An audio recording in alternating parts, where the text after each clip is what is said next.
This podcast is intended for mature audiences. Viewer discretion is advised. Hello, Bastronauts. This is a public call to action. We appreciate your support with our shows so far. We want to keep these rolling. We want to keep bringing you awesome shows, awesome content, but we can't do that without your support. So if you could go hit that subscribe button on YouTube, hit that follow button on Instagram, hit that subscribe button on Spotify. It's free for you, and it means the world to us. Thanks so much for your support. All right, stop scrolling because this is important. Cade Laufenberg and myself have teamed up for the St. Jude Bass Classic, but there's a catch to this, and I couldn't think of a better one. This event is all about bringing community and support to the children at St. Jude's. Heard of cancer? Yeah, it's a bitch. Now imagine just being 3 or 4 years old and being diagnosed with, life-changing cancer like that. Which is why Cade and I have a goal of raising $5,000, and we can't do it without you. Even $1 helps, but I challenge you to do something good today. Click the link below or the link in our bio, and let's help these kids in an intergalactic way this year.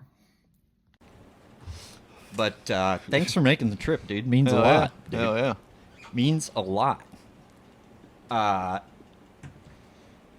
Seth's back, baby. If you guys don't know, Seth is off another awesome year.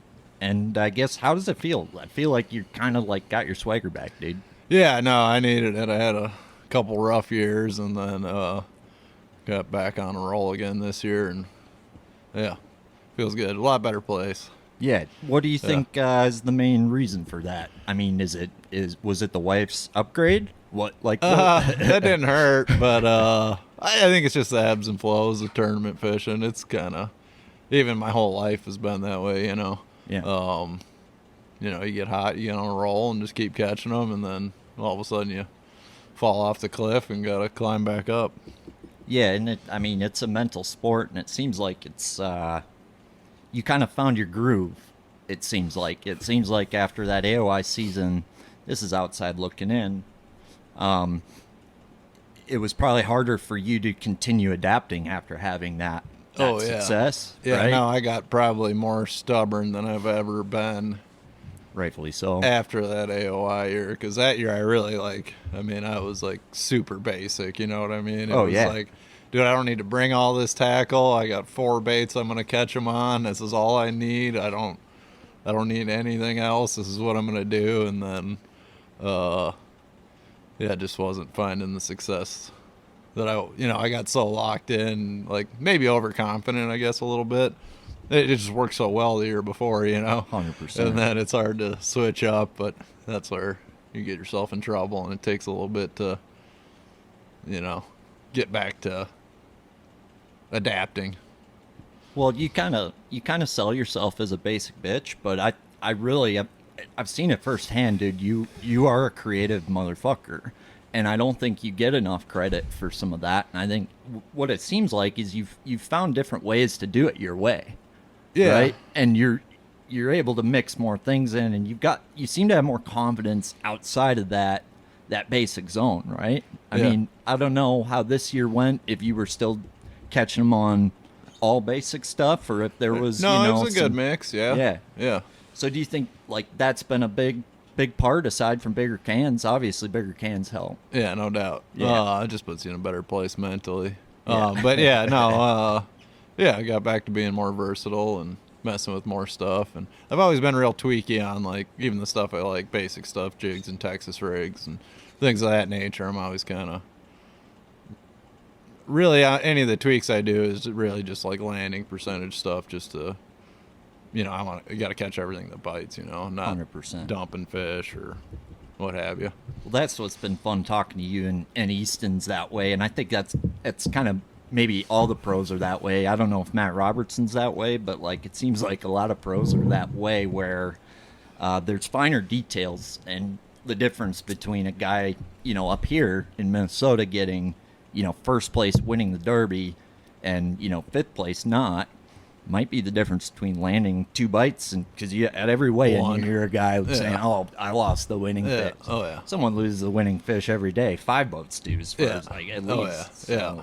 Like that. And some might be right, some might be wrong. They're always bigger until you get them in the net. And they definitely get bigger after you lost them. But yeah, I mean it's every turn. I mean even over a 4-day tournament, there'd be one fish where you caught that 7-pounder and it made a huge difference, but if you lost it, you'd be out of the cut. Man, and with the pressure now and just that's the hard thing is dealing with that pressure. And it's to me, it's you kind of get in that tough spot. It's easy to get in a fight or flight mode or a reactive state where you either double down on what's really comfortable for you. But it'll be I'm excited to watch you at the Classic. Yeah, I'm looking forward to that one. Super excited about that. A year ago, if we would have talked and I would have asked you how you felt about scooters, I don't know what you would have said, but I guess I would have had a different opinion. Yeah. Same. It's kind of, I don't know what else is kind of like that, where you think it's kind of gay until you try it. But, I think there's a few things like that. Yeah, have you been shopping the open market for scooters? I haven't, but I it's definitely a purchase of mine that I'll be making. I'm just waiting to save up some extra dough to get me one. Had a great time exploring. Was that ICAST? This was Orlando? ICAST, yeah, Orlando. Yeah. I don't know if I've ever seen this man so happy. Granted, I don't see him as much as other folks, but I mean, I felt like I was 12 years old again. Honestly, it was like reconnecting with childhood. Yeah. And I think I can't remember Pete the next morning, right? Because all of a sudden you were talking to Pete that night, and I think I fell asleep or whatever, but. Yeah, Pete tells us the next morning that he was just rolling home with, I think, some clients or some colleagues in like an Uber or something. Yeah. And his buddy's like, "Yo, is that Seth on a scooter?" Yeah. And it was like 3 a.m. or something. Yeah. And Pete looks at him dead ass, says, "Absolutely not." It's like, there's no way that's Seth on a scooter. And then he called you and comes out. It was, we were ripping scoots. It was fun. So I think non-endemic sponsors are an issue in this sport, and I don't see why there ain't a scooter sponsor, right? So what kind of benefits can scooters bring a bass fisherman? Like, why should somebody buy a scooter? Good means of travel. I mean, definitely if you had some way to like tie it up at the boat ramp or something like that. Some of those walks get a little long from the ramp to the parking spot, so maybe you could just rip a scoot down to the boat in the morning, or anywhere. Would you go front basky or back basky? I think front. Yeah. You keep an eye on it in case you get crazy and start off-roading, and then when stuff's falling out. Yeah. If it's in the back basket, you just won't know till it's too late, 100%. My klutzy ass needs a front basket. So yeah, you're loading out a scooter, let's say, you've got an unlimited budget. How are you equipping that scooter? Basket for sure. Probably some sweet tires and rims on it, and then probably gotta have some cool lights on it. Oh yeah. And then I don't know, maybe a megaphone or something. Just you know what I mean? You're coming in hot. You're like, sure, get the hell out of the way. Absolutely. Yeah. Absolutely. You don't have as big a footprint, so you have to. Yeah. You got to make. You can sneak up on people. Yeah, they're quiet too. So they are quiet. Yeah. They are quiet. Like, we could have a honest conversation. Oh yeah. It's not like, if you don't enjoy talking to your wife, buy a Harley, buy something really loud, right? So you can go biking together and you don't even have to hear. Yeah. But if you want to enjoy your time, scootering's the way to go. Yeah. I think. Probably have to strap a turtle box to it too. I was gonna say maybe like a little cooler. Maybe for the back baskets, like the side bags, you do a turtle box on one side and then like a cooler, at least like a 6-pack size cooler on one side. Totally. I'm doing a hitch on mine. Oh, for them little Japanese bass boats. Yeah. So I could just tell that to my the bass lake? boat to the lake, I think, and then probably do everything you did with the baskets and there should be a scooter sponsor. This is not an advertisement.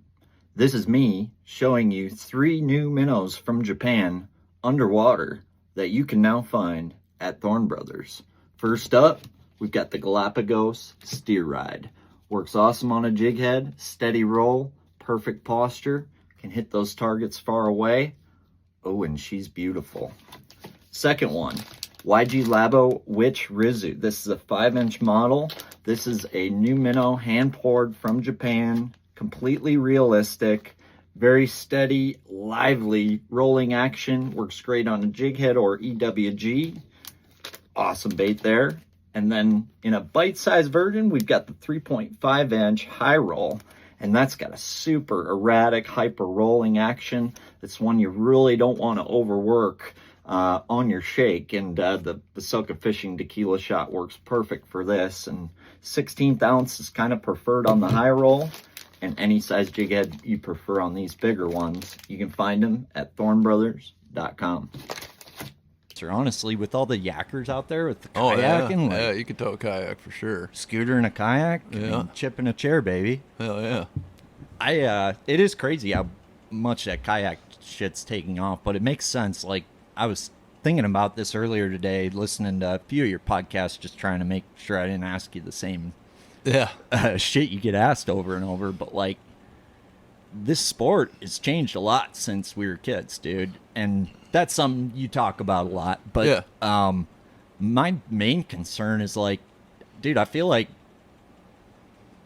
the message we're sending kids is you like can't really do it if you don't have like family backing, financial backing, and like boats and, are getting expensive. Well, it's a planned process. Like now, it's like there's a roadmap now, if you will, right? Yeah. So now that there's a map, you've got, and then publicity, popularity behind it, you've got like money's going to start to get into that, and it seems like it's turned into a rich kid sport. And I'm not saying that about everybody. I don't think, Easton grew up in a castle or nothing. So, right. But it's a matter of like that old, like Gerald Swindle framing houses or whatever example you want to use. It seems like that you don't hear about that quite as often. And I think you're going to start to hear less and less about those stories. Yeah, just because you don't really hear it at all anymore. Right, dude. But, like I said, like that's changed a lot too with just as far as the elites and stuff go, like the age group of the guys that are getting in here, they're qualifying before, back in the day, a guy had to work for a while, save up some dough. They're going right into it. So, you don't really see, the average age entering this pro level now has got to be mid-20s, low 20s, something like that. So, but I mean, there's still ways. I mean, if you're an absolute diehead bass head, like it's, there is still a way, no doubt about it. And it's just a matter of, the good news is you still have that Bass Nation kind of way to qualify through. I mean, that's just feels like a lottery ticket, but it's cream always rises, 100%. Like, I mean, that Bassmaster Team Championship, not to beat a dead horse, but that Fisher and I kid, I mean, that is a tough tournament to win. You gotta beat, 220 teams on Lake Hartwell over a 2-day tournament. You got to top 3 or top 5 it. You got to top 3 it, I think. Okay. And then you have to fish individually against those 6 guys. Yeah. Winner goes to the Classic. Yeah, that'd probably be the weirdest part, fishing against your partner. 100%. Like you guys practice together. Right. You found the same stuff. Like, obviously, you found the same stuff. You fish that to qualify for that last day, and then, I don't know, you chop that 50-50 or just wing it, or I don't know what the approach is there. I bet you it's probably a little interesting the night before that goes down.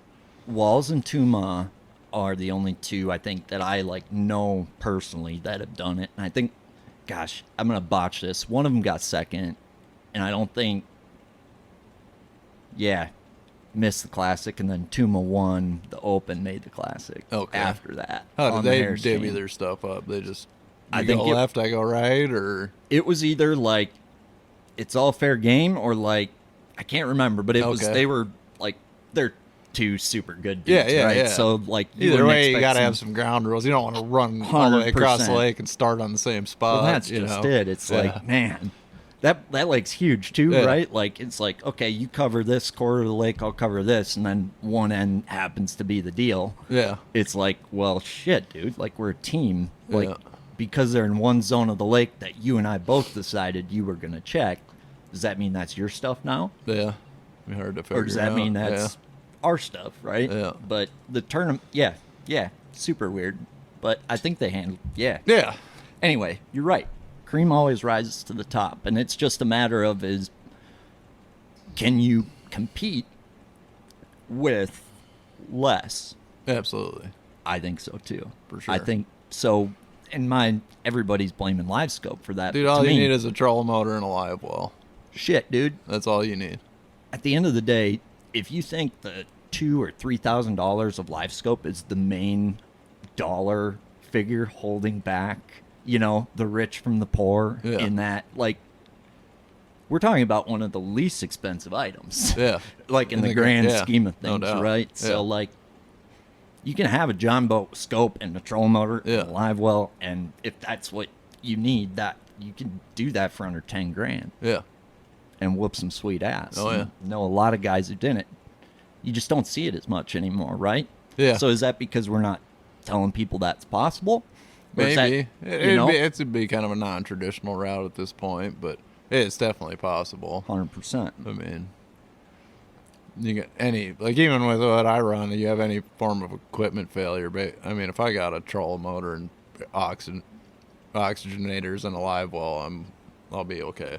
Look at John Cox. Look Yeah. at Bill Lowen. Look at Seth Feider. Look at, name X shallow water angler, right? Or it can be done, Yeah. right? It's just, it feels like the message to the youth, which, to be honest, I'm not a role model. I didn't make this podcast to be a role model. There's plenty of fucking role models out there that'll rah, rah, rah for that. So Yeah. I guess I don't know what I'm trying to do. It just seems like... No, it's not unattainable if you don't come from a bunch of money. 100%. And who doesn't love a good underdog story? It's fucking intimidating. How many good bass fishermen are there out there now? I heard you talking about this with whoever. It's like, you're more elite than you've ever been. Yeah. I feel that. I've never felt better as an angler. And yet I'm not in the rankings or whatever. I don't feel like I'm that's showing in my results, if you will, because everybody else is fucking way better too. Yeah. But it used to be you had, like, find your own shit. Yeah. And, like, it was all about finding them. And Yeah. now it seems to be, you got to find them, but it's more about making them bite now. Yeah, catching them for sure. And that's where the little details make a difference. And Yeah. I guess, what are some little details I think, or that you that helped you this year that you maybe didn't incorporate prior? I'm going to turn that heat off while you answer that. Okay. I'm listening. All right. I don't know. I mean, I got on some. I don't know if it's anything super tweaky, but I have to cut this. We can cut. Yeah. I don't even remember. Sorry, I don't remember what you asked me. Oh, you're all good, dude. I blanked out. Cut. No, you're good. We haven't even had the keeps yet. Yeah. Let's get those going. Let's fire up these peace darts Yeah, dude. from Japan. Yeah, so It's Virginia tobacco. So they import their tobacco. I figured they'd have their own over there. I think Or maybe all the tobacco in the world comes from Virginia. I don't know my shit on that. I would assume you could educate us on the I don't history know. of I don't tobacco, know. Mr. Feider. I'm not a dart tech nerd, but No. yeah, I'm just kind of surprised. I figured it'd be some Japanese tobacco, some JDM tobacco. 100%. I don't know. They're weird. Like, it is weird. I didn't really try a bunch of them. This is like the old timers smoke peace. Okay. The new timers. Are those little mini darts? Oh, okay. Yeah. We were with some Japanese guys from Daiwa this fall, and dudes were ripping those. Yeah, this is like what everybody rips over there. Hell yeah. Fire up a piece. I'm Seth Feider, Bassmaster Elite Series Pro, and peak mental fitness is the most important thing on the water. That's what Peace JDM cigarettes do for me. I can't fish without them, and if you can't fish without them, you're a pussy.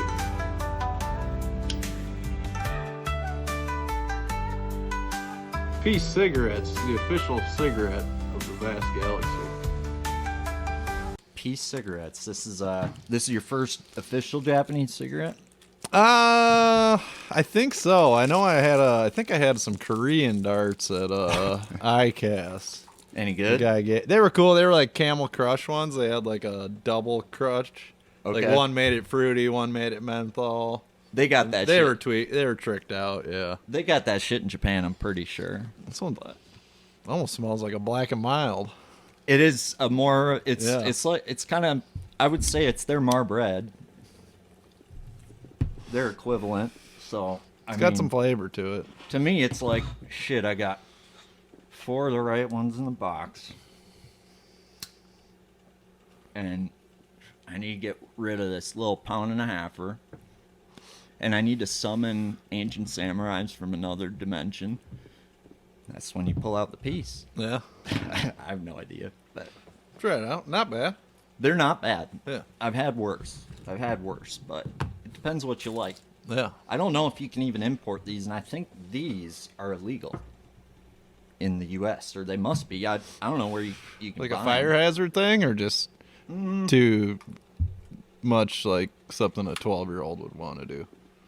I would assume, so like, it's different than vaping, apparently. Like, it's Yeah. better for you than vaping, better for you than smoking. So I don't know how the fuck it works is the problem. Is like, Okay. is it steam? Because it literally heats up. Let me see the baby dart. Yeah. Yeah. I mean, do you light the end of that and then put it in there? no. No, it's No. just like a. So, like, it's like the the thing, whole like, thing's a filter. no. It's got a little Yep. something in there. I would just, like, the best way I can describe it, it's like an espresso cigarette. Yeah, then you're just dropping in filter down or Filter up. Oh, filter up, yeah. Yep. I'll run. Yeah, and then it, like, once it vibrates, you can just start ripping it Okay. like a dart. And then once it vibrates, it's done. Okay. And then you just pop that back yeah. in there. So they're like super anti-littering and shit. So I wonder if it has something to do Yeah. with that, because of they're all about putting the used ones back. Yeah. Yeah. I Upside noticed down or that, whatever. yeah. But yeah, it's super weird. Yeah, you haven't been to Japan. No. You not know, yet. you got Japanese friends though and stuff, like, or I mean, I know some guys from Iowa, yeah. yeah. What's That's pretty good. Is it? Yeah, it tastes like a RC cola. Hell yeah. That is a good cola. Damn. Keef. This is, fully legal in Chief, Minnesota. is this Chief Keef's brand? Chief Keef? Yeah. Something like, it must be. Chief Keef. No Sosa anywhere. I forgot that's that shit I do like, though. Yeah. Yeah. We'll see if it does anything.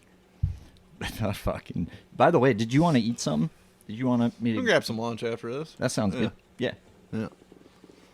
I'm down for that. Yeah. I've never I've never drank much like of these types of This will be drinks. my first one. This will be like my second one. The first Yeah. one I had didn't do shit to me, but I got some buddies that are really into them. really. Yeah. Well, they sell them at liquor stores here now, and I guess there's like full-on dispensary in St. Cloud now or whatever. Is there? Yeah, my buddy was just telling me about that, but yeah. How's the cig? Not bad. Not bad at all. I would agree. That's what I'd smoke if I lived over there, probably. Oh, they are lights. Yeah. Yeah, you're probably right. Do you have a ritual with your darts? Like, for example, like,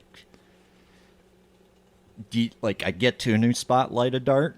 Or is it like, before I leave, I'm going to light a dart and get through it? Or is it just no rhyme or reason, really? I mean, it's just so constant that there's not really... there's nothing signifying a dart time. It's just always dart time, you know? I understand. But yeah, sometimes I will say, like, I'll fish her like I'll fish till this dart's gone. Like if I'm about to leave and like use it as a timer. Yeah. If I don't catch one by the time this dart's done, we're leaving. I think that's a great use of the powers of the darts. Your sponsors ever like give you shit for that? No, not really. Good. I haven't heard anything about it. I don't think at this point I think they all know what they're getting into, so I don't think I'm surprising them. It is weird. Like, it probably depends on how established you are with said thing and when you take that, chance, right? It seemed like you kind of didn't feel like maybe you could be yourself right away when you got on the elites, right? I definitely wasn't. Yeah, you don't know when you can smoke in your first year on the Elite Series.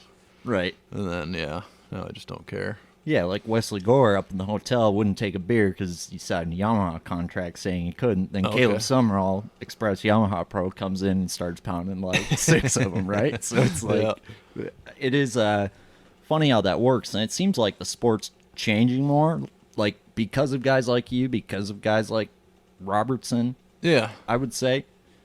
Breaking down walls. Damn right. Yeah. Breaking down barriers, baby. That's what we're about. I love that. Yeah. And I think, that's the way it should be. I mean, you watch a hockey game, you frickin' get to watch them make each other bleed, say fuck, shit, call their mothers, whatever. And they do an interview, like, they're not expected to, like, do much. Yeah. Like, say what's up, and then they get to go be rabid savages again. You know what I mean? And that's what people expect. But fishermen, it's kind of like golf. Yeah. It's a gentleman. I guess it was a gentleman's sport. Maybe. I don't know. Seems weird to say that. It's kind of a hillbilly sport, but I was going to say, like, every fisherman, for the most part, besides, like, Easton, for whatever reason, like, that kid just is, like, I don't know, robotic. Yeah. Like, I don't know. Like, that's, like, his parents never had to probably discipline him. No. Like, but everybody else I've met is pretty much fucking degenerate. Yeah. So, like... there's lots of us. Yeah, and the 80s were wild, and that shit was all sheltered. There was no internet. You know what I mean? Oh, yeah. Yeah. Dude, you remember at ICAST that crazy chick at the bar that thought you looked like Axl Rose? Yeah. We had to, like, run cover for you? Yeah. Yeah, she was fired up. She was something. She's cute. She's cute. Yeah. So we were talking about something about McDonald's, and I ate horse in Japan, right? Oh, yeah. And I'm like, why don't they eat that over here? And you're like, oh, I think we do. Yeah. Can you expand on that a little bit? Like, well, I think a lot of the fast food ground beef isn't cow. There's a statistic or something about, like, if you were to mathematically count the amount of cows killed in the U.S. versus how many hamburgers McDonald's put out alone, the number of cows killed in the U.S. would not be enough to support McDonald's. Yeah. We're not even talking about the steaks and burgers at the supermarket. Yeah. So that really makes you fucking wonder. Yeah. No. What the hell we're... Yeah, I think it's a blend. Care. Yeah, if it tastes good, I don't have a problem with it. But yeah, I did see somewhere, I don't know if it's true, but like Taco Bell ground beef can't, like, I can't call it beef because it's not, or it's not enough beef to call it beef or something like that. Yeah, I've heard that actually. Yeah. So is it like is it plastic? Is it like artificial? Yeah, I don't know. Or are we talking like, because if they're artificially doing it, in my mind, we're really letting horses go to waste. Yeah. I don't know what it is. I mean, I would think I don't know. I mean, maybe all the McDonald's stuff never like molds or anything. It could be just plastic hamburger.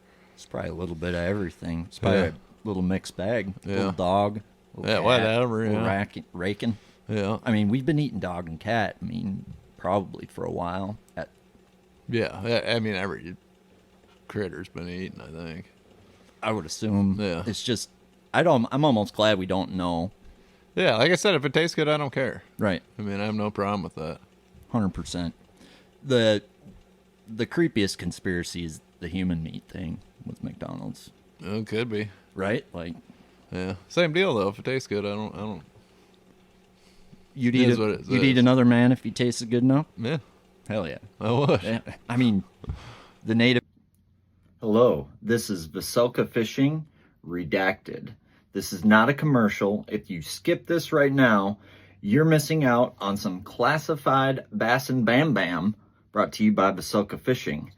This is Vocelka Fishing Redacted, and today we're going to talk about 4D fuzzy dice chess. Trick number one, a lot of people with the fuzzy dice are rigging it on a drop shot. One of my favorite ways to rig it, and I think a lot of the ways the pros are rigging it, is with a nail weight. So the standard way I've been rigging it is just with a nail weight kind of through the center like that, and then putting the hook kind of like that. Anywhere from a 1/64th to a 1/32nd nail weight seems to be the right deal for this. These baits are hard to throw, so adding a little bit of weight, can sometimes help, but a sneaky little trick for adding that nail weight, and we saw this a little bit last year, depending how you want that dice to act, right? If you want more stable and less movement or rotation out of the dice, you're going to rig it kind of more center line. But if you want some movement or some rotation or a little bit more erratic action when you're shaking that dice, I like to put that nail weight, I don't know if you can see that, right on the corner there. And I'll actually offset that hook like so, so when I move it, that thing's wanting to rotate.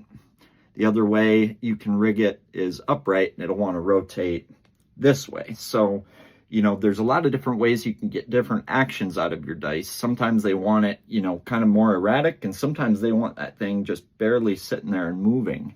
And the couple most common dice is obviously the OSP, and then a couple less common dice, the YG Labo Mushiba. So that's actually got a little bit different shape to it. You can see it's kind of more like a molar or a tooth. And the way I like to rig this one is, you can see I've got the hook through like so, and then I'll actually pop that nail weight in right there. So what happens is when I'm fishing tighter to the bottom, I can actually drag this thing along like a football jig, and that seems to work really good. And then if you were to reverse this, and let's say you wanted to get a more of a gliding action out of your dice, you can rig it that way. So might just look like a fuzzy cube, but there's a lot more to it than that. And the originator of the fuzzy dice in the dice shape is actually Mr. Fieldside in Japan. There's a few places that have this. Thorne Brothers would be one of them. And this would be a hand-poured, much softer dice. So on those days where, they're kind of mouthing it and spitting it quick, if you switch over to that field side, guys like Kyoya Fujita and whatnot in Japan, they swear by the field side, which is going to be a lot softer and a lot easier for them to hold in their mouth. The field side also comes in different sizes, all the way up to 24 millimeters. So if you're wanting some, bigger dice, that's definitely the way to go. But with this craze hitting strong, it's really hard to find a rod that can throw these baits effectively. And Mr. Vocelka recently came out with that hair jig rod, which has been dynamite for throwing those hair jigs far. But when those fish are fussy, there's really no better rod for this dice technique than that hair jig rod. You're able to now get a bait that we previously could hardly throw 50 foot out in that 80 to 100 foot realm, which is going to get you significantly more bites on a lot of those days where guys are cussing out their setups or the fact that they couldn't get to those fish and they were super spooky. So if you don't have a hair jig rod yet, hopefully I gave you a few reasons. And then the other rod that works well for this is when we're sight fishing, making shorter casts, or else trying to really dial in on scope anywhere from that 40 to 60 foot range. The tequila shot from Vocelka Fishing has proven to be not only a great minnow shaking rod, but any light bait that you need to throw and manipulate effectively and feel those bites from that 40 to 60 foot range, the tequila shot is your choice. So with the way things have gone, you're going to want a distance rod for these lighter techniques, and then you're also going to want that dialed rod for them shorter, more accurate casts. And no worries there, Vocelka Fishing has you covered. Check out VocelkaFishing.com, pick up some fuzzy stuff, and throw them where you need to and catch some more bass this season. Americans, I feel like, would. They were all about not wasting a piece of that fucking thing. But I don't know. But yeah.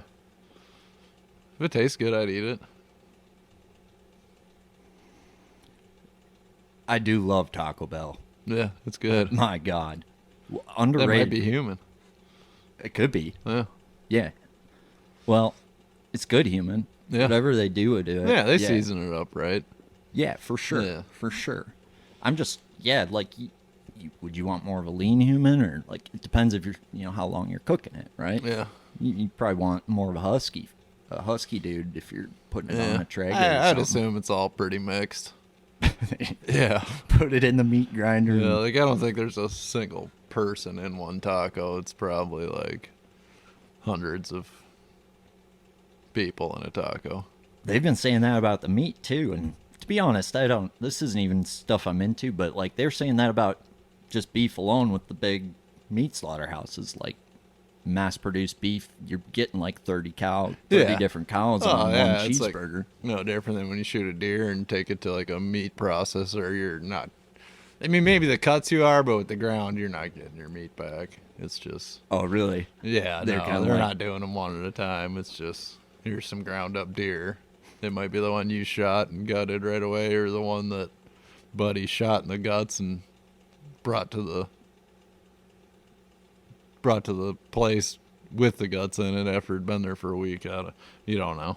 Do you see a big, like, me not being a deer hunter, do you notice a big variance in taste? Like, to me, it would make sense, like, if you shot a big, giant buck versus a 1-year-old, the 1-year-old's probably going to taste better? Yeah. A little less gamey, but really as long as you take care of it properly, that's where you get out a lot of the gaminess. And if you can let them hang if you got the right weather and can let them hang for a few days to a week, that makes a huge difference versus, if you shoot a deer when it's 70 degrees out and you got to chop it up that night and package it, that makes a huge difference. I mean, they do the same stuff with cows, dry aging them and stuff like that. That's sure. That's really where the biggest benefit is. But yeah, a little 80-pound fawn doe is gonna taste better than a 7-year-old buck. But as long as you do the right steps with the meat, that makes the biggest difference, even over the age and stuff like that. That thing's good to go. Rolling? If you want to rip it, yeah. You suck from this side? No. You suck from this side? Just rip. Yep, that filter, rip it. You can rip it just like a dart. Kind of hits like a vape, though. It does. It's not a dart. Those always get me because the pull's way different, It's like a little puff will give you all you need. I think that's better than a vape. It's not, in my mind. I'm not, I don't go buy darts, but I do enjoy a dart. Not for me. Not for you? Mm-mm. He's keeping it old school, folks. I just don't like the way, same thing with the vapes. I don't like the way they hit. I'm too used to smoking leaves. That makes sense. Yeah. I started to get used to these because my buddy Vincent gave me one when I got to Japan. He handed me one of these, and I was like, well, shit, I can't do nothing with this without something in it. Yeah. So got some, and this is like my last ones, which is probably good, but whatever. Everything kills you. Sunscreen kills you now, apparently, which I hate that shit anyway, so I was actually happy about that. The sun gives you cancer, and sunscreen gives you cancer. You just can't win. Yeah. You're fucked. But, dude, so that farm thing, like, seemed like you were working on stuff there, so, like, it's kind of its own ecosystem that you get to kind of manipulate a little bit. Yeah. Like, that part seems really fun to me. Oh, yeah. Like, that I have a bunch, I don't know anything about that, but, like, what's that been like, or what? It's fun. Everything takes longer. than you think, and I don't have the money for it, but I really need a skid steer or some equipment.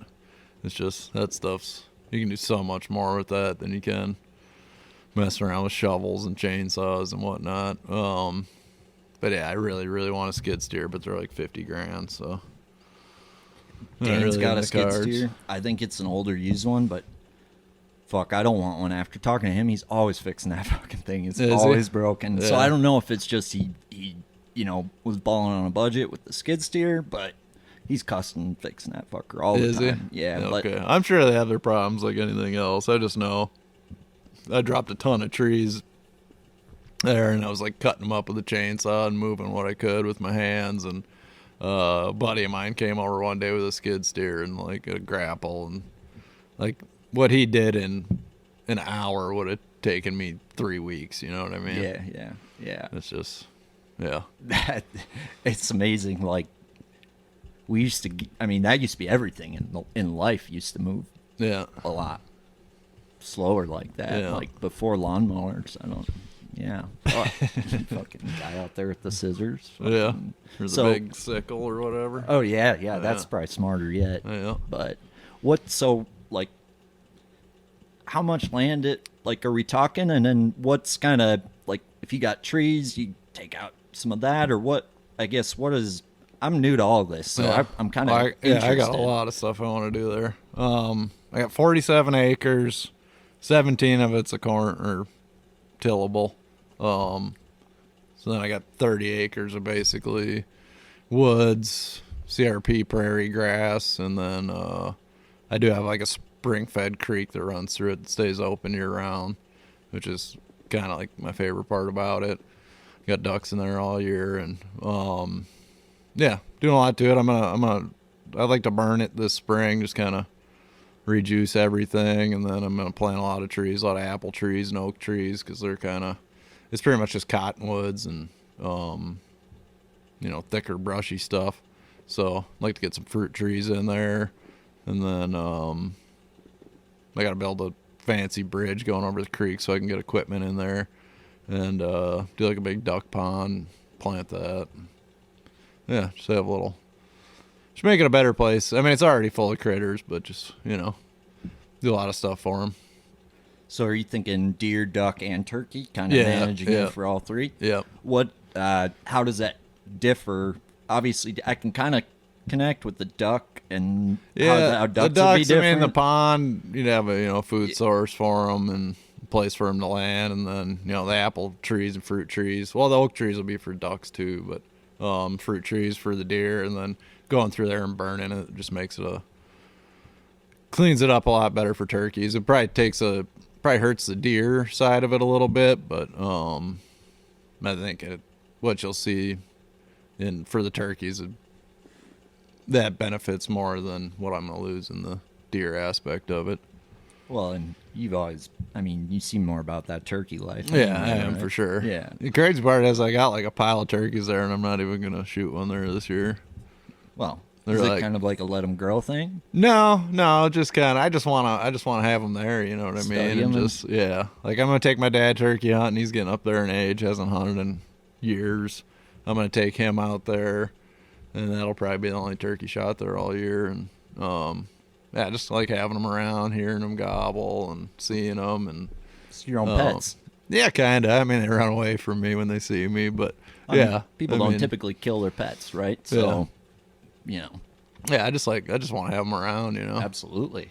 That's cool, man. Like when everything I've done working will come to a completion when I have a house built there and I'm sitting on the porch drinking coffee in the morning, just listening to birds gobble. Like, that's like end game. I made it. That's basically my new goal now. I love it. Yeah. So like me not being a hunter, right? I addicted to bass fishing, love it, and it seems like I understand when something becomes an occupation, right? It becomes a little bit different in terms of that passion or addiction, because it's like a job. It's a job now, right? Yep. But what makes that turkey hunting so fun to you, and I've seen you fish, so I know like you love that close quarters combat, and like I know with turkeys there's a lot of like calling back and forth. So to me, all I can think of is like that interactive nature of it. But like, can you explain For it sure. better to me? So I don't know. I just got bit by the turkey bug. I mean, everybody gets into, you know, whether it's fly fishing, muskie fishing, deer hunting, whatever it is. But yeah, that one just, I don't know, just got absolutely addicted to it. But a lot of it's like that, you know, communicating with them, the cat and mouse, you know, how good their eyes are and stuff like that. Like, dude, you can put on jeans and a flannel and shoot deer all day. Like, they don't care. Like, but a turkey, like, you better be covered up, like, face mask, gloves, like, really full camo, not moving at all. Dude, deer, like, dude, they can walk by, you can, like, grab your gun or bow or whatever and do that. Like, you're not making that move on a turkey. Like, it's gone instantly. So I don't know. You think of how many dead deer you see on the road besides, like, versus turkeys. I wonder you do see a few turkeys. A few, but like, they ain't as fast, are they? So it's harder for them to get out of the fucking way. Turkey's pretty fast. I've heard that. I mean, I don't know if it could outrun a deer full tilt, but they're good at getting out of there quick if they have to. And they're just so much more cautious coming in. And,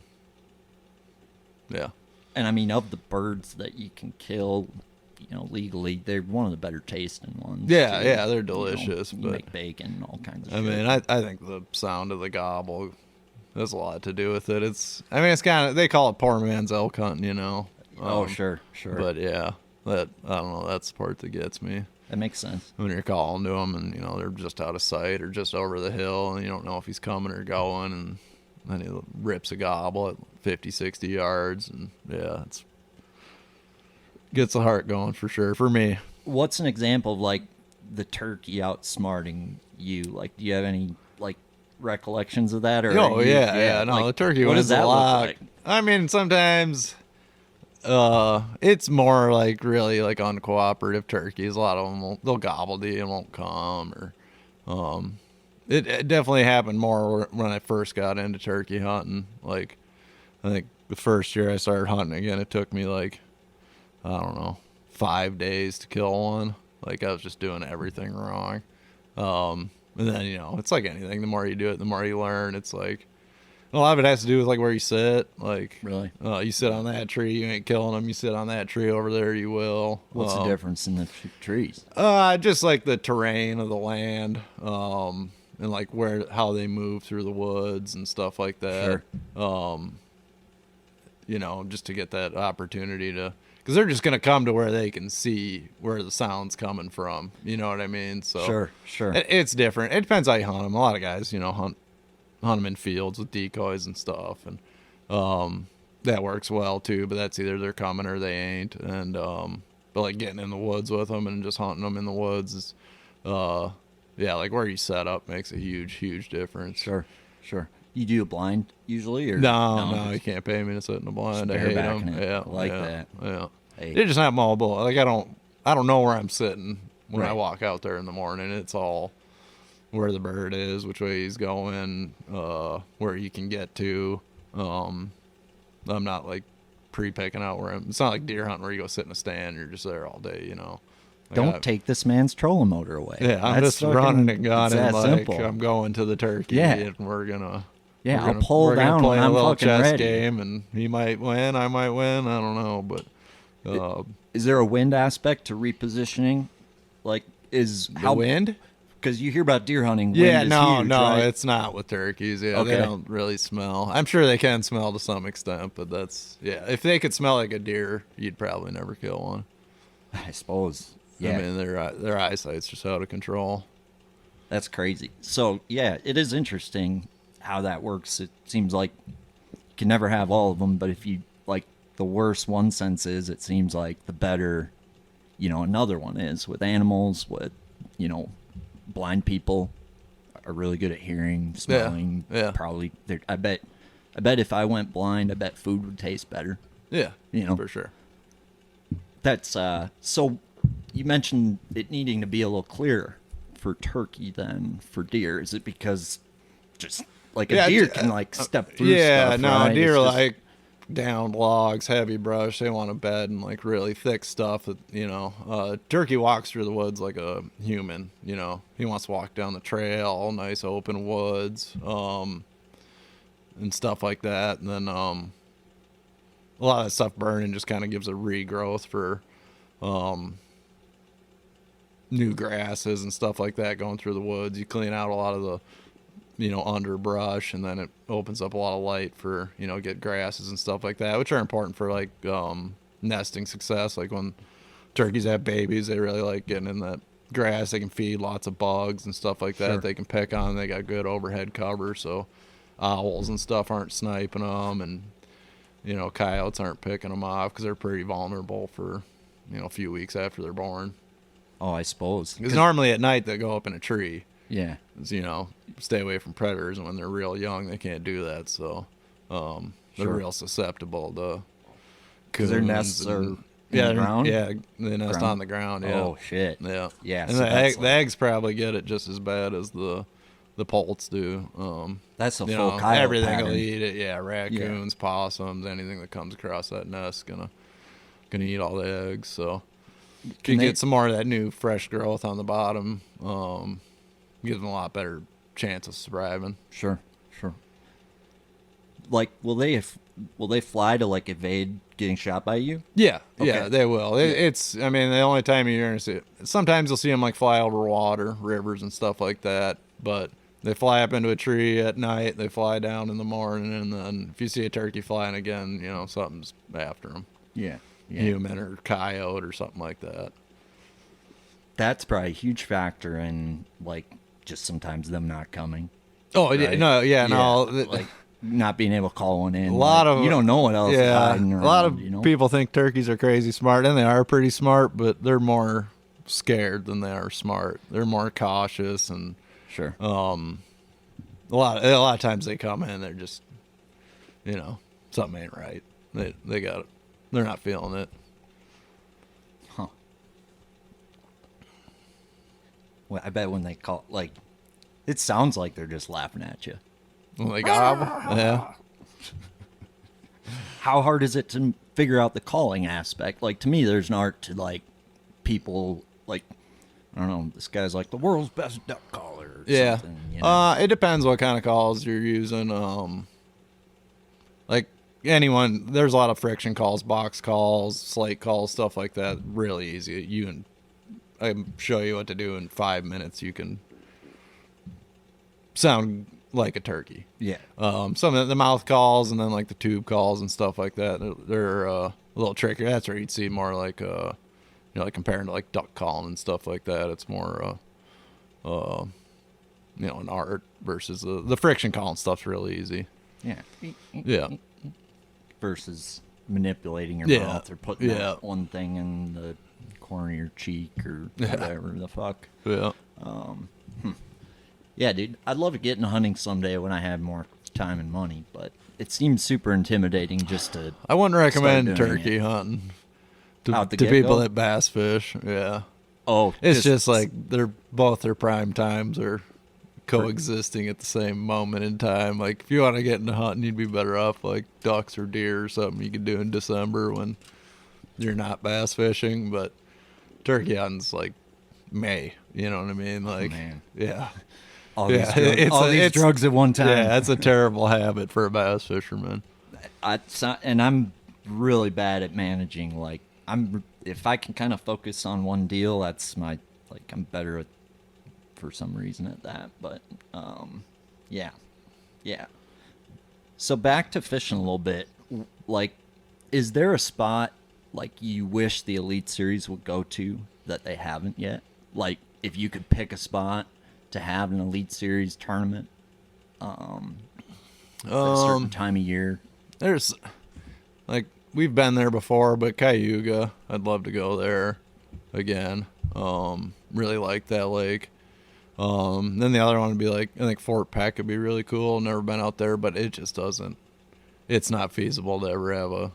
Yeah. At least there's nothing there. I mean, it's just a bunch of dirt roads in Fort Peck, and that's it. Nowhere to stay, nowhere to have a right, expo or anything like that.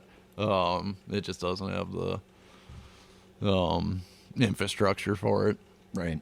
But I think that'd be a really cool place just because there's, maybe only a couple. I know Milliken's been there, but other than that, maybe one other Elite Series pro had ever been there. And it's so big and unknown. Even they do have tournaments there and like the locals and stuff. And I know there's still a bunch of stuff they haven't discovered yet. Freaking lake is huge. Yeah. I mean, and Oahu's huge. I fished Oahu once, and I mean, Fort Peck seems like it would fish similar to Oahu, but it sounds like those smallmouth are even a little bit. Yeah, no, I think you'd see, depending on the time of year we went there, there's 30-pound potential for sure. And I'm sure someone could catch 30 out of Oahu, but like they regularly do it at Fort Peck. That's cool, because Oahu seems like you can do it, but there's like these 2 windows you can do it. Like the one year you guys were there, they were overhyping the lake, and I think you guys showed up there, it was post-spawn, grimy. Sounds like the guys who pre-practice thought it was going to be quite a bit better than it was. But yeah, lake changed a lot in a year. I don't know. I went out there pre-practice the year before we went, and it was no questions asked the most insane smallmouth fishing I'd ever seen in my life. Not necessarily giants, but just like I felt like I was fishing fish I'd never seen a bait before. And then we went back, and it was just like a regular lake. And do you see that kind of change? Do you think that was Elite Series pressure and smallmouth being more adaptive, or do you think it was post-spawn they just weren't thinking about food as much? I don't know what it was. I've thought about it a bunch. It wasn't pressure because it would have been first day of practice would have been like that, Right. I don't know. I think the fish were just doing different stuff. And well, keep in mind, I don't think you guys had scope when you were there first time, really, or it wasn't like. No, the second time we went there, it was second time it was heavy scope. But the first time. But the crazy fishing I saw was the year before we went there with scope. Like I had scope. Got it. Okay. Yep.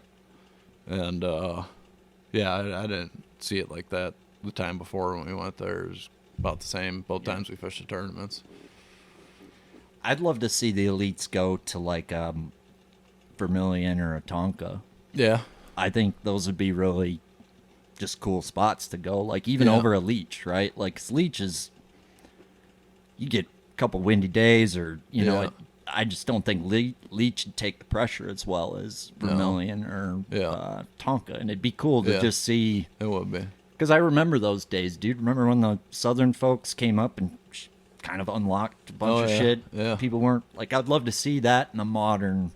Yeah. In a modern day, we haven't really got to, aside from some Mille Lacs or little bit of leech or a little bit of river. Yeah. But Tonka would be. Yeah, Tonka would Tonka's be cool. a special beast, dude. There's really, I do not feel like there is a lake that I can even compare to Lake Minnetonka. Like, I can't tell you. Maybe there's a New York lake. Yeah, that's where my mind went. Champlain, kinda. Still Big not thing. to the same extent, but The different bays on Tonka and how much longer it takes to run shit than you think it does is what I think is really. I'd say Champlain would be the closest, though, because you can get dirty water and shallow, Ticonderoga's your West Arm, Halsteads, I mean, but Champlain, you kind of know based on the wind or whatever. Like you're committed to Ticonderoga, for example. Oh yeah, right? no, you're picking committed. One and going, bingo, right? Versus Tonka, you could go tempting. dirty clear in one tempting. day. Yeah. Like you have so many different temptations. Yeah. And most of them aren't the correct decision most of the time, right? Yeah. And it just seems like you have to like live out there to do good, and I'd love to see. It seems like you just can't like show up there and mess them up like you used to be able to. I think you can spring or fall. Really? The summer, you're not going to do that. Got it. Yeah. Why is that? Well, just shallow fish. Sure. Yeah. And I think you could go spring and put the troll mower down and find enough bedfish to win. You could go in the fall and flip Botox all day and win.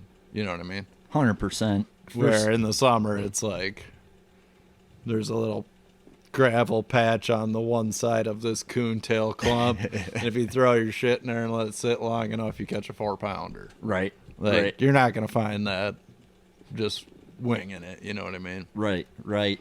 I would be curious to see, like, your southern bait folk, right? Like a Patrick Walters or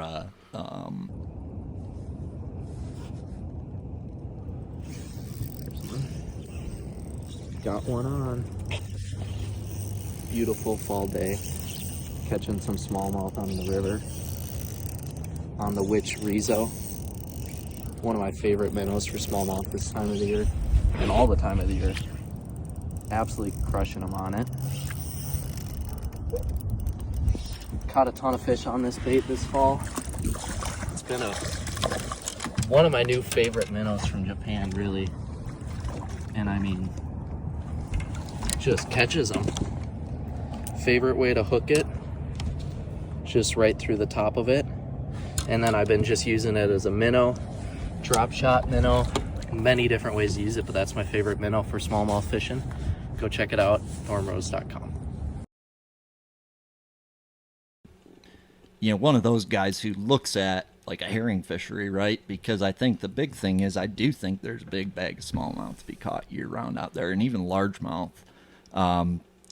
They suspend out there, or they seem to be a lot more and more. The more maybe people now I with talk scope. to, I mean, like before it, I'd have days where like you'd catch a big bag of smallies, but like never repeatable. You know, that's been my issue. Yeah, but that's just, I think you're just catching them when they're on structure, and then probably floated after that or whatever. And I think the smallmouths go a lot deeper in there than people think. From the few scuba conversations I've had, sounds like there's some, you know, potentially some 40-foot deep smallmouths on Minnetonka. I've seen videos of scuba divers and some pretty deep stuff. I remember Dane showed me some of that stuff. But it's like, so a herring guy who knows, like, who lives in that world, my shit's never good the next day.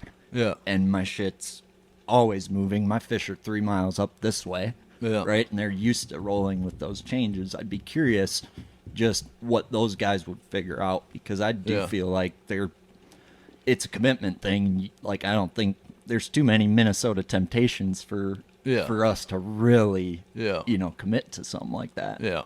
No, it would be interesting. I'm sure not a couple of those guys would figure out some really weird stuff. And yeah. And I probably guess catch some big bags. I think so too. And I think it'll be interesting with the no scope stuff this year.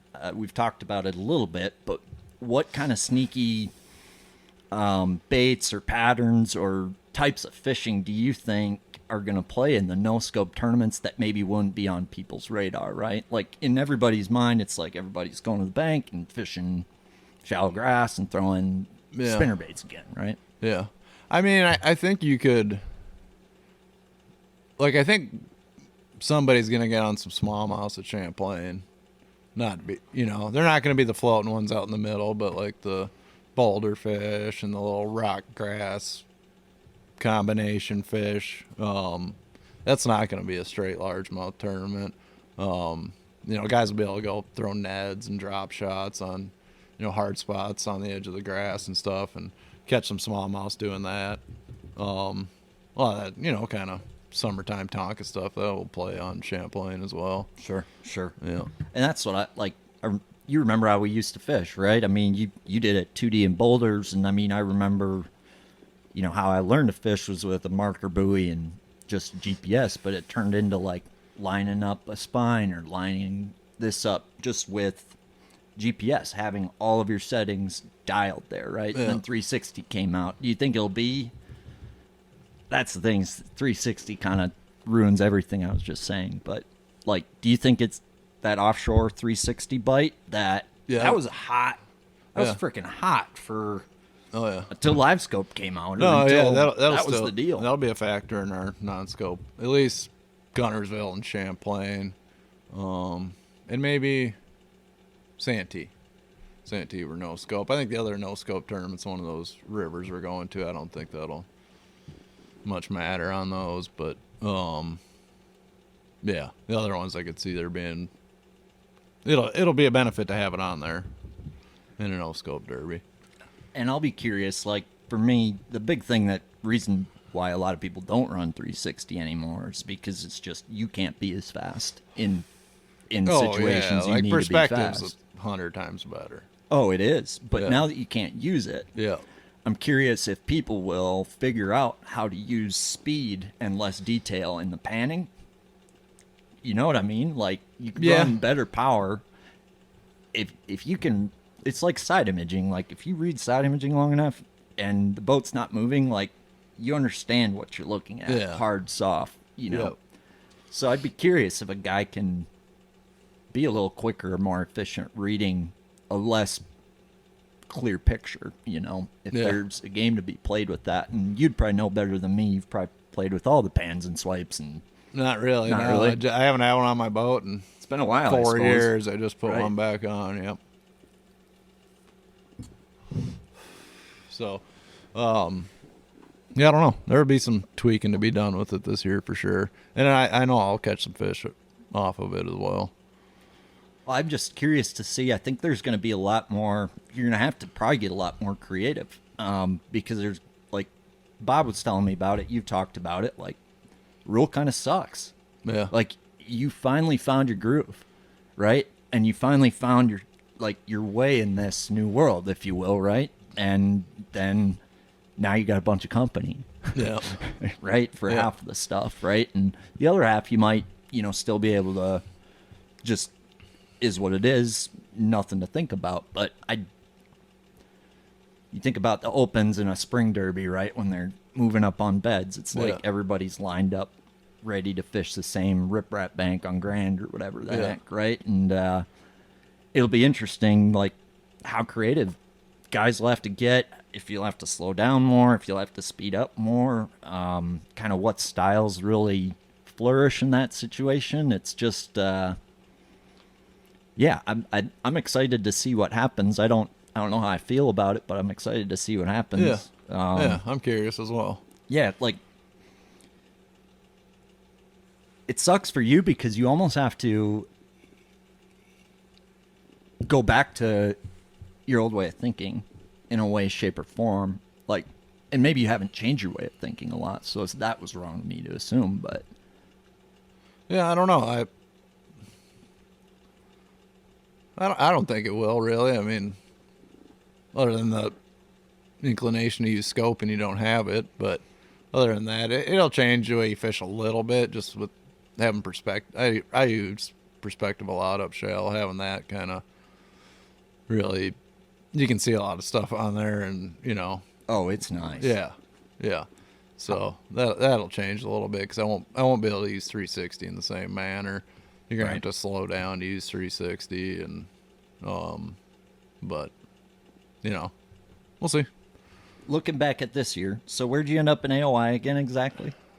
It was good. 16th. Yeah. So, like, all accumulated, looking back at last year, that rule didn't exist.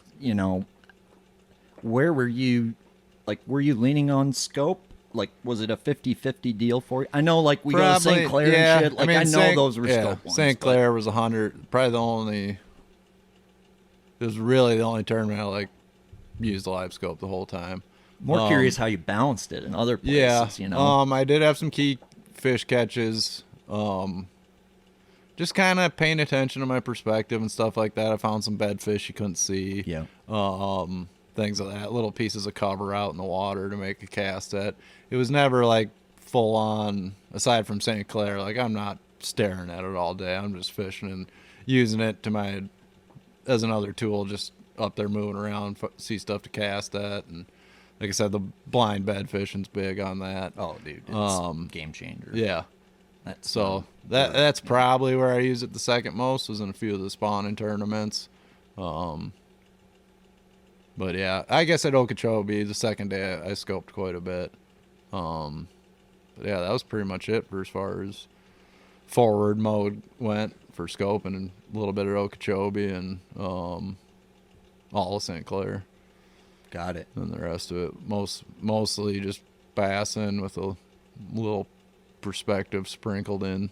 Sure. So you didn't sprinkle in much forward in your largemouth events? Mm-mm. Like, really? No, yeah. Like, not even Really? Okeechobee. That's it. And I was the second day I caught them jerking in the river. So wow. Yeah. Now I watched that the other day. Actually, that was sweet. It sucks you lost that big one. That I think the first one you hooked on a jerk was a big one you lost. Well, it wasn't that big, but it would have. Yeah, I mean, it would have mattered. Right. But anyway, so I saw that you were a little leery to do it because of all the trash fish in them canals. Yeah. Right. So how did you kind of figure out your deal? Because obviously it sounded like you had spawners and it didn't pan out and you had to throw like full on change up. Weren't planning to do this. Yeah, no, I had one canal. Scrambled. I had enough spawners in there to at least have one big day, if not two, and then they're all gone except for one like 4-pounder, and I dumped that one, and I only ended up weighing in 4 fish that day. And I ran all the way down to the bottom end of the lake and scrapped up 4 keepers in the last hour of the tournament and ran back, but yeah, kind of a shit show. Yeah.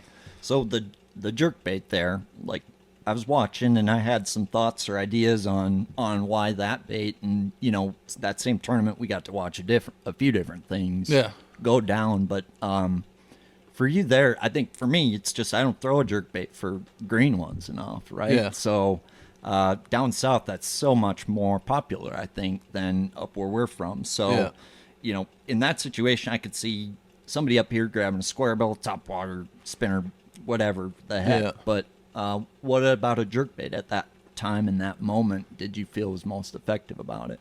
More, they were just kind of more off the bank. Like normally that'd have been a big cranking tournament for me, but it's real clear up on the bank. Too clear on the bank and too lack of cover. I mean, it was a little bit of rocks and then into sand, and it was just they were kind of more relating to any structure out off the bank, or floating, and it just set up better for a jerkbait. More those fish are more in like that 6, 8, 10 foot of water off the lip instead of on the riprap bank. Because I think it must have been deceiving with the camera, because it did seem like you were closer to the riprap bank, but it must have dropped off. I was just kind of paralleling it. Yeah, that makes sense. Yeah, that's probably that really flat that comes out. That's Hank Cherry 101. Yeah. So it is set up right for it, and I was just kind of winging it too that day. I didn't practice there at all. I just was out of options, All I knew was everything I had sucked. That's all I knew. And the fact that you're able to make something out of that, I mean, I think you barely missed the 50 cut or something. Yeah. So you turned, I went from 98th to 60th or something like that, And I mean, at the end of the day, that's huge. Yeah, I mean, that's the difference between 16th and whatever spot in the AOI, right? Yeah. You don't know how the rest of your season's shaking out, but so were those fish post spawn in your mind then mostly? Yeah. There's the ones I were catching, seemed skinny, big headed. Yeah. And, but I don't know, it's so hard to tell in Florida. It's just kind of a constant cycle of pre-spawn, spawn, post-spawn. That's just a week in Florida. You know what I mean? Oh, dude, it's not like it happens once throughout the spring. Right. It's just there's pre-spawn Monday. They're spawning Wednesday. It's post-spawn Friday. Right. Like that's just how they roll down there. It does seem to happen kind of like Sturgeon Bay quick. Yeah. Down there. Yeah. And it's, dude, the thing about Florida is it seems like it's the one state you kind of have to slow down a little bit. Oh, for sure. Yeah. And it's like, if you're like, how do you? It's hard. Yeah. You have to kind of make the bed you sow, and because it's like you could be at the right place doing the right thing at the wrong time. Yeah. In Florida, it's just a really hard place to run around, and it's not a pattern or pattern deal. It's a area thing every time. I mean, I've noticed it's not if you catch them off the tip of a reed clump, you could run to the tip of every reed clump and catch them. No, you can catch them off the tip of these 10 reed clumps right here, and then it sucks for as far as you go that way and as far as you go that way. But if you go back and forth on these 10 reed clumps all day, you'll just keep catching them. I seen that firsthand on Jurassic Park. Yeah. Drove through the night, got there, low on sleep. Day one, just roll around stupid, catch some. And you look and you find that one little thing that's Where's Waldo. It looks just prime and completely different than the maze of shit you've been weaving through all day. Throw over there, catch a 9.5. Throw over there, catch a 6. And there's go try to find that again, or and it's like never happened the rest of the time. Yeah. The whole time I was there in Florida, it's like, fuck, I need to not sleep and just roll around aimlessly. I started thinking about it, and all of a sudden it like stopped clicking. Right? Florida's definitely weird that way, and like it seems like different lures, like it's almost its own country region in terms of the lures. Like all of a sudden, golden shiner's the best selling color, and you go like anywhere else in the country, it's like not the case, right? Yeah. And there's just like speed worms. Yeah. One of the best selling worms in Florida. One of the worst selling worms in the country. Yeah. So it's like kind of like Herringville. Like there's like a group of lures that really only has one place. Yeah.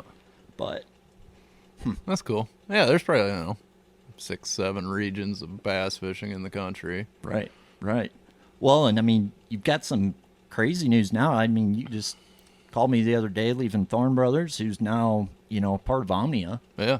And I guess Thorne Brothers is a huge supporter of this show. So if you guys haven't stopped in or checked out their website yet, I don't know what the fuck you're doing with your life. Yeah. But, I guess you've kind of been low-key.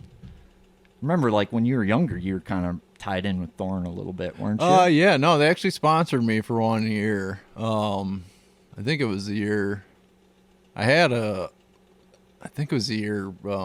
Gander Mountain went bankrupt, because I'd worked on a Gander Mountain deal for a couple years, and the guy finally worked it out and like kind of promised me this huge contract and stuff. And then like right before the season started, I found out they were going through bankruptcy, and that was all done. So they jumped in 1 year and supported the local kid, and took care of me for a year when I was kind of in between deals. Yeah, dude.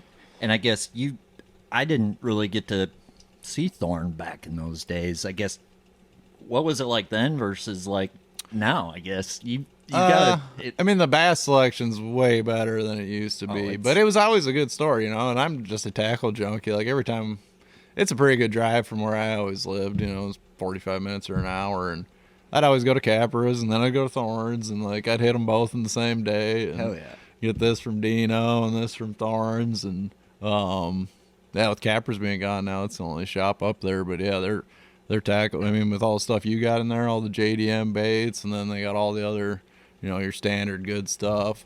It's a really complete, really complete bass store, and obviously the big musky side and the fly side and the rod side. I mean, I've always taken my rods there every year, every winter. I got a bunch of busted, what I mean? Tips broken. Yeah, broke a guide here, knocked a guide off there, stepped on this guide, and I just go up there with a bundle of rods, bring them in there, get all tightened up for next year, and Lonnie get you fixed. Oh yeah. Oh yeah. It's kind of cool to have a store that's still around, like authentic. Oh nostalgic, yeah, well yeah, like, and just like a go into store. You know what I mean? That's another thing. Like, obviously you got a million options online, and you can look at stuff and whatever. You never really know unless it's something you buy all the time. But if you're looking for like new baits and stuff, I do it all the time. You buy, see a cool jig or something, and you buy it, and then it shows up and it's this big, and you're like, well, that's not what I thought. It's nice to still go into a store and look at baits and touch baits. 100%. Like, oh, this color didn't, looked weird in the picture on the internet, but you can see it in your hand. It's like, oh, that is really cool. It is deceiving for sure, and I think most people, the JDM stuff can be a little intimidating. So, like, being able to touch it, feel it, whatnot. But, like, we got good tackle shops in Minnesota now, and I can't, like, between Thorne, you got Christofferson's, you got Waypoint. I mean, there's some good, like, Omnia, which isn't, like, an in-store shop anymore, but, like, it's nice to see. It's nice to see. And the South's kind of like, do you have any favorite tackle shops, like, down south that you've been to? I don't think. Oh, like south? Yeah. Like that. If somebody's south, like, they should go to that one. See, the problem is I'm not. There's a couple. I don't really remember the. I'm bad with names. I get it. Yeah. I mean, the waterfront on Gunnersville is a good one. There was one we went to like somewhere in Georgia. I forgot which one it was. It was really cool. Dugout or Hammond's. I've heard both of those. Yeah, tight. I wouldn't even be. I don't remember, but it was like a badass tackle store. And then There's, I think, Mark's in Alabama. That's a Mark's really good Outdoors, one, yeah. too. Yeah. Schultz Outfitters in Michigan. Yeah, hell yeah. I've, Schultz Outfitters. I was wanted there to this visit year. that one, but Yeah. yeah. No, that's a good one. Absolutely. Yeah. But anyway, make sure you stop into Thorne and check out their website. Their website's actually, I don't know if it always used to be that way, but it's pretty easy to buy off their website too. But Yeah, and you got Omnia. and you got Omnia. Yeah. So Llama Tube's been selling good. They have been, yeah. Hell yeah. Selling really good. I'm Yeah. excited to try some of those this spring, and I think, Dane's hair rod, if you guys haven't tried his hair jig rod, it's freaking amazing. And to be honest, dude, I owe you a huge thank you, and Dane does as well, because you kind of let the cat out of the bag with the old hair jig back in the day between you and Gussie. Yeah. I'm not blaming you. Yeah. I'm thanking you. No, that's probably my fault. I mean, it is what it is. Yeah. I think you got your worths out of it. Yeah. Definitely didn't invent it, but I think I ruined it for the handful of guys that knew about it prior to that. So I apologize. You didn't buy them more time, but at the end of the day, I think you opened a lot of people's eyes to the world of smallmouth, to the point where, like, that's his best-selling rod is that 8-foot hair jig rod, and now is like what was a hair jig rod. I mean, now we're throwing, a really small, minnow. That's a little prototype from YG Labo, or now we've got this dice craze, and with scope and all that, it's all about getting that bait, far away from the boat. So, pick yourself up a hair jig rod. You throwing the dice yet? Or I suppose the fuzzy, the fuzzy nuts, the fuzzy nuggets. Messing around with them a little bit. But I think, like, you could throw a baby tube on that hair jig rod, and I guess, like, I want to dig into that a little bit. I talked to Rasmussen about that, and it is a different style of tube fishing versus, like, I mean, that used to be my best lure on Mille Lacs. Yeah. Keith Combs style, right? Yeah. But it's not, like, there's a lot more to a tuber. There's a lot of different ways to present a tube, and I think yours is extra small. Yeah. I think you could almost throw it for crappies. Seth Feider. It is a crappie tube. Yeah. Bingo. And just in green pumpkin instead of red and white. So I guess, to me, what it's awesome because it's durable, right? And what sucks about a tube is when it tears up and your head's gone, you have to retie that thing, basically, right? Oh, yeah. So what was kind of the inspiration with the llama tube? And I guess what's the baby tube deal? How are you fishing a baby tube? You got a few options. Your standard cast and drag works really well. A lot of it for me is like sight casting, and I'm really not doing anything with it, just putting it out in front of them and letting it sit and watching them swim over and eat it. So you're more like letting it fall to the bottom like a Ned rig? Yeah. Are you when I'm swimming sight it ever? casting, that's another option you can do as well. Just kind of slow roll over bottom like you would a little swimmer. Then I've done some scoping with it too. Like I was curious about that. Out in the open water, just keeping it above them like a minnow, and works for that as well. Because there's been days, like, even with the half-ounce tube, like, even early scoping days, where, like, there's an aspect to how that tube falls or darts where it's kind of erratic when for sure. when you're popping it. But I guess, like, hearing Ras talk, it was like a swimming at ticking bottom type scenario, which I've gotten into that as well. I guess, do you have like to me, with them baby tubes, it's tough because a lot of times you're at Sturgeon Bay, freaking snaggy. Yeah. Getting the right hook, getting the right weight. You talk to Leitner, he's 3/16 guy. You talk to Rasmussen, he's a 1/16 guy. Yeah, it depends what you're doing with it. 100%. The bottom stuff's more like ace 3/16. Yep. And then the swimming stuff's more like 16th and 8th. Yeah.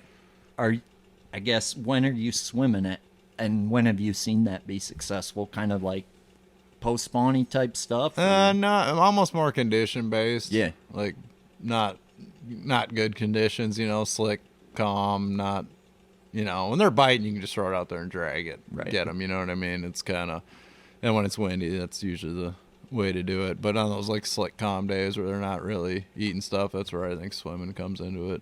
Sure. More than anything, or spooky fish too.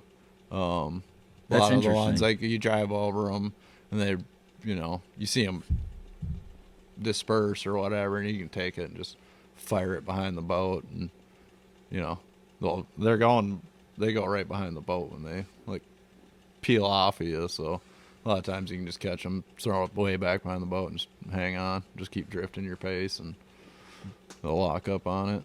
I've definitely seen that before. I guess I wouldn't have thought swimming it when it's a tough day like that. I would have thought letting the fucker just sit and opening the bail on the bottom, maybe with the slow fall, would be better. But Yeah. that's interesting. Do you think they're willing to, like on a day they're not willing to chase, they'll chase that thing? But you're not. It's not like you're fishing it way above them in that scenario. You're Sure. kind of like, you're just coming by them, and they're just, I got you. yeah. Do you ever mess with like gear ratio on your spinning pole with certain techniques like that? Yeah, that's one thing I don't like. All the spinning reels are getting super fast. Like at Daiwa, it's almost hard to find a 5-speed spinning reel, and Okay. like hair jigs, swimming a tube, spy bait, and anything that you're like straight winding with a spinning reel. I like a 5-speed way better than a. I just catch more. I don't know. I can't force myself to slow down or what the deal is, but I catch more. I think. yeah, I you just can think shake, shaking all that shit. Like, I think that's the speed.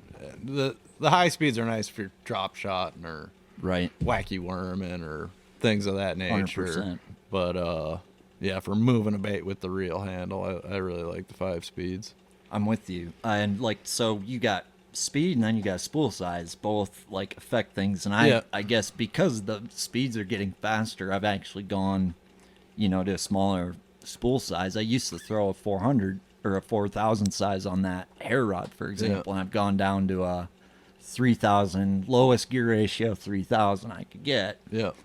And it's amazing. Yeah. To me, like when you're, those baits have not a lot of variance. So I think that's a sneaky little nugget that I don't think Rast didn't even want to talk about it, but I don't think a lot of people even think about that. No, I didn't. I just like noticed it, just like throwing hair jigs and stuff. Like I can't hardly get bit on a 6-speed. Right. Even though, How about like any good scopers, like are dialing down their spinning reel sizes? I guess I've never asked one.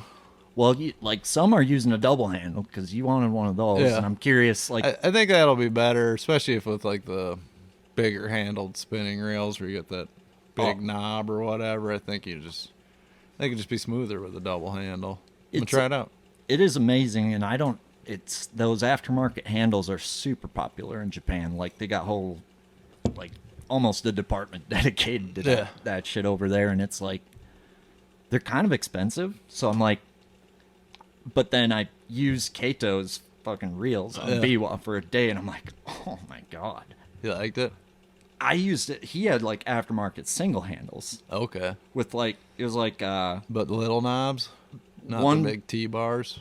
I would say it was like a longer Yeah. like Swimbait knob, but like on a shorter little Yeah. strut. So it was like I had that less gear ratio and like full winch. It was just, Yeah. you know how some feels just like buttery, right? Yeah. Like you grab, like when you touched your wife's new breasts for the first time, it just feels right or whatever. That's like the example I thought of. I'm sorry, Dayton. Yeah. Do I need to apologize? No. Okay. You're fine. All right. But it feels right. And Yeah. I feel like it's a feel thing for you. Yeah. God, Yeah, I'm especially curious with how real you like handles. that. Yeah. No, I'm excited to try it. What's the G-ball? You cut those up, or is that a bait? It's basically it's an elastomer style dice bait. You can grab it off there and Is pull it them like out. a cut up situation, or is it You just can like cut a them kind of. three-ball You can basically throw it. I was just thinking if anal beads? yeah, for sure you could put them. I'm sure. Yeah, for her pleasure. Yeah. Yeah, it's a Gray's G ball. I don't know. It's make your own dice type of shit. Map of the horseshoe chain. Is that what that is? Yes, sir. I'm trying to figure that out. I would love to fish out there with you sometime. Yeah. It's changed a lot. It's I fun. bet. It's a lot better. Like, Really? Because of the smallmouth, or? I mean, the largemouth too. I think Is just it? the zebra mussels. It depends on the Oh, is it time all of year. clear now? Dude, it's like opposite. It's like the channel, like the river used to be dirty, Yeah. and the offshoot lakes used to be clean. Now it's like river's clean, offshoot lakes are dirty. But it changes. Like, So I think at this point, we need people to understand the big picture. I think a lot of people, the rod market's a busy place. And I think a lot of people lose very saturated. Well, I think a lot of people lose the forest and the trees. At the end of the day, people don't understand, follow the money, and you're going to find that Dane's up against big rod here, okay? Big rod.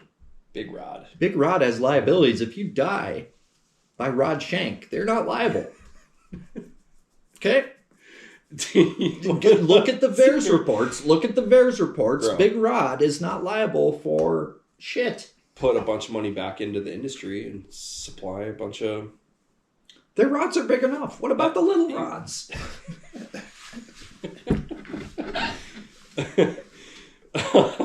Dude, I can't stop What about the widow I can't rod? stop thinking about this comment that someone told me the other day. This is a public service announcement to support local businesses like Vocelka Fishing and Customs and increase your results on the water. throughout the year. But Yeah. like I fished a tournament with Ron Mayer, and it was either end of September, or early October, and it was like you catch them flipping wood all day, and like caught 17 and almost 18 pounds and missed a check. Oh, really? But it was like just luck into enough big ones flipping Yeah. laydowns. Everybody knows how to flip laydowns. Yeah. And it was like, there's boats on most stuff that look good, and if it looked good, it was good. Yeah. Like that time of year, right? Versus not like in the summer, I think you've got an offshore element now that's probably playing better than it ever has, and then it's obviously For the largemouth as well? Yeah. Yeah. But it's obvious, but it's super spotty. Yeah. So that you can't go just do that. Yeah. Like you can't. Like there's way less of that than there you'd find in Crystal Bay, for example, or something, right? But, so it like you can junk fish if the water's high. It's a current deal, like 100% current deal. Like so, it's super fun. But I think it's harder to win out there than like it used to be. It used to be. I think if you fished out there, knew the lake, like it was a big advantage. Now I feel like it's not as big of an advantage to know what you're doing out there. Yeah. But if you could fish a tournament in Minnesota on a lake, just hopping in one, what lake do you pick? If you were to like, There's lots of them. I mean, which one would I most want to do? I don't know. That's a good question.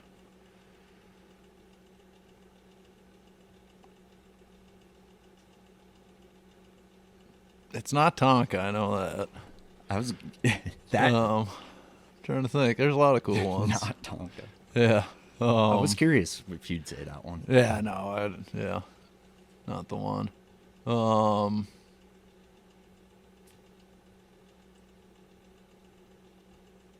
don't know, maybe.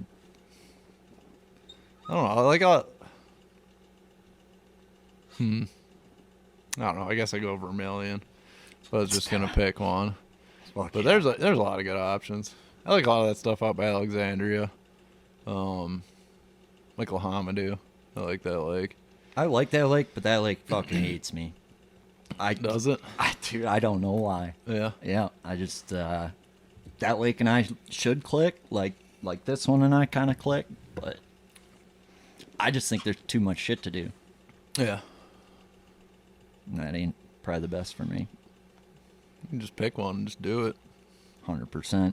That's usually what I did out there. Yeah, and I do, and it's not the right one because I usually pick fishing offshore because that's. Yeah. I mean, but I wish I'd just go fish boat docks all day out there, yeah. like, and commit to that. Like, looking back, that, yeah, probably be doing that next couple times. Problem is, like, you'll have a good day in Carlos finding some little grass and 30 foot of water no one else found, right? And you catch 1-4 and you shake 5-6 off of them there, and then you go to another spot and you catch 4.5 smallie, right? And you shake a couple off, or you don't make another cast, you can see them. Yeah. And then you get totally fucked by that. Yeah. Or you see a 24 pounds of smallmouth swimming right in a channel. And you sight bang 2 of them with the dice in practice, and then you roll up their tournament day, and I don't know where the fuck they went. Yeah. Right? So but yet, if we committed to that all day, just might have happened. Yeah. That's not how Tonka would work for you, though? Like, or do you? No, right? no, but I know it better, Sure. So, that changes things. But yeah, Tonka, I always just mixed it up and felt it out, Yeah.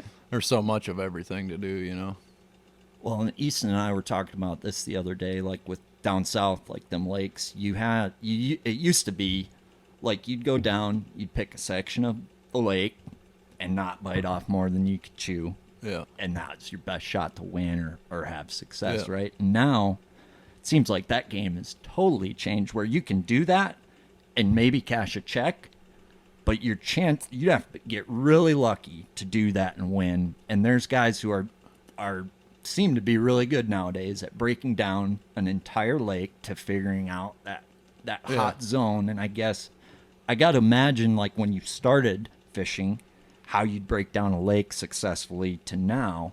How much has that changed, I guess? Because, like, Easton's always ran the whole fucking lake, right? Yeah. So, but like a guy like you, are you breaking down more of the lake than you used to? No. Still, that's cool. I still just pick a zone, and I mean, I wouldn't spend all 3 days of practice there, but I like to have a bunch of stuff around it. When I'm fishing, or at least know my area the best.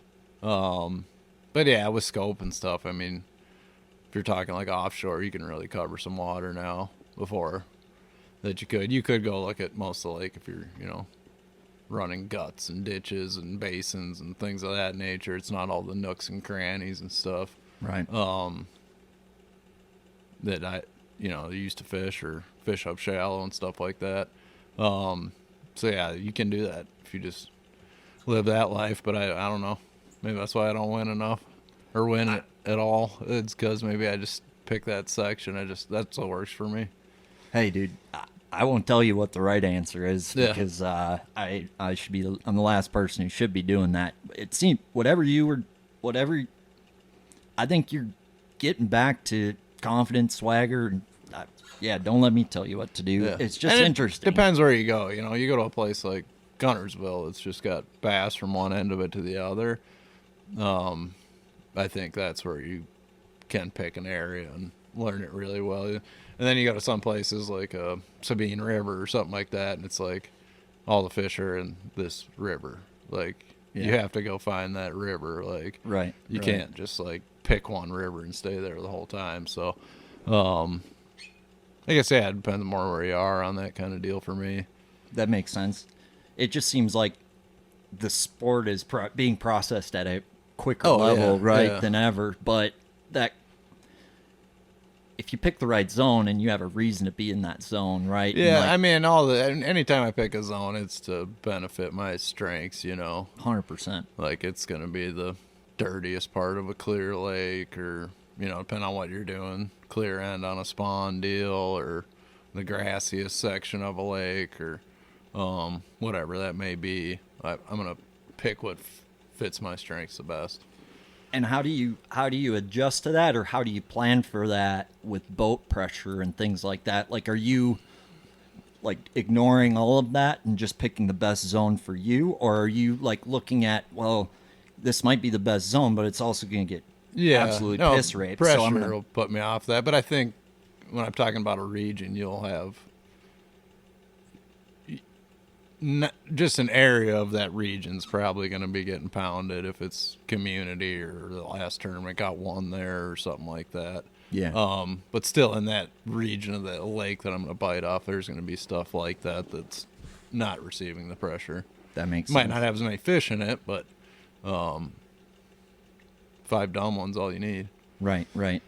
I mean, this example doesn't apply, but like 30% of a watermelon's better than 50% of a grape or whatever. It's more. Yeah. Right. So thinking about numbers, that didn't make sense like exactly to what I get it. you were saying, Yeah. but you know what I mean. Yeah. And the weird thing is like, what do you do if you feel pigeonholed the pressure? Like you pulled obviously a full 180 on Chobe, made that work, right? But it's like, is there guys doing that before it's too late? There's time to make that decision, right? Yeah. To pull the plug, that's right? yeah. And I suck at that. Yeah. That's, I think that's probably one of the best things that's not covered in tournament fishing is like timing on pulling the plug. Yeah, that's just impossible to answer. There's no rule of thumb or anything you can. It just seems like I'm always too late that's on just it. feeling, yeah. But I've gotten earlier on it. Yeah. Earlier and a little earlier and a little earlier. So I think it probably comes with fucking up a lot, you know, for a guy like me. Yeah. It depends on the place you're at too. I mean, if it's a lake where you're catching 50 fish a day and you can move a lot quicker, if it's a 7-8 bite a day deal, then it's harder to know that it's not happening as fast. That's especially the difficult part, and that to me is what adds another element to fishing down south, right? But and that's what'll be interesting like this year, right? So I'm curious on this. I saw a post about this, and there was a guy who said hot topic or hot take: shaking a jig head minnow is 10 times harder than flipping a jig.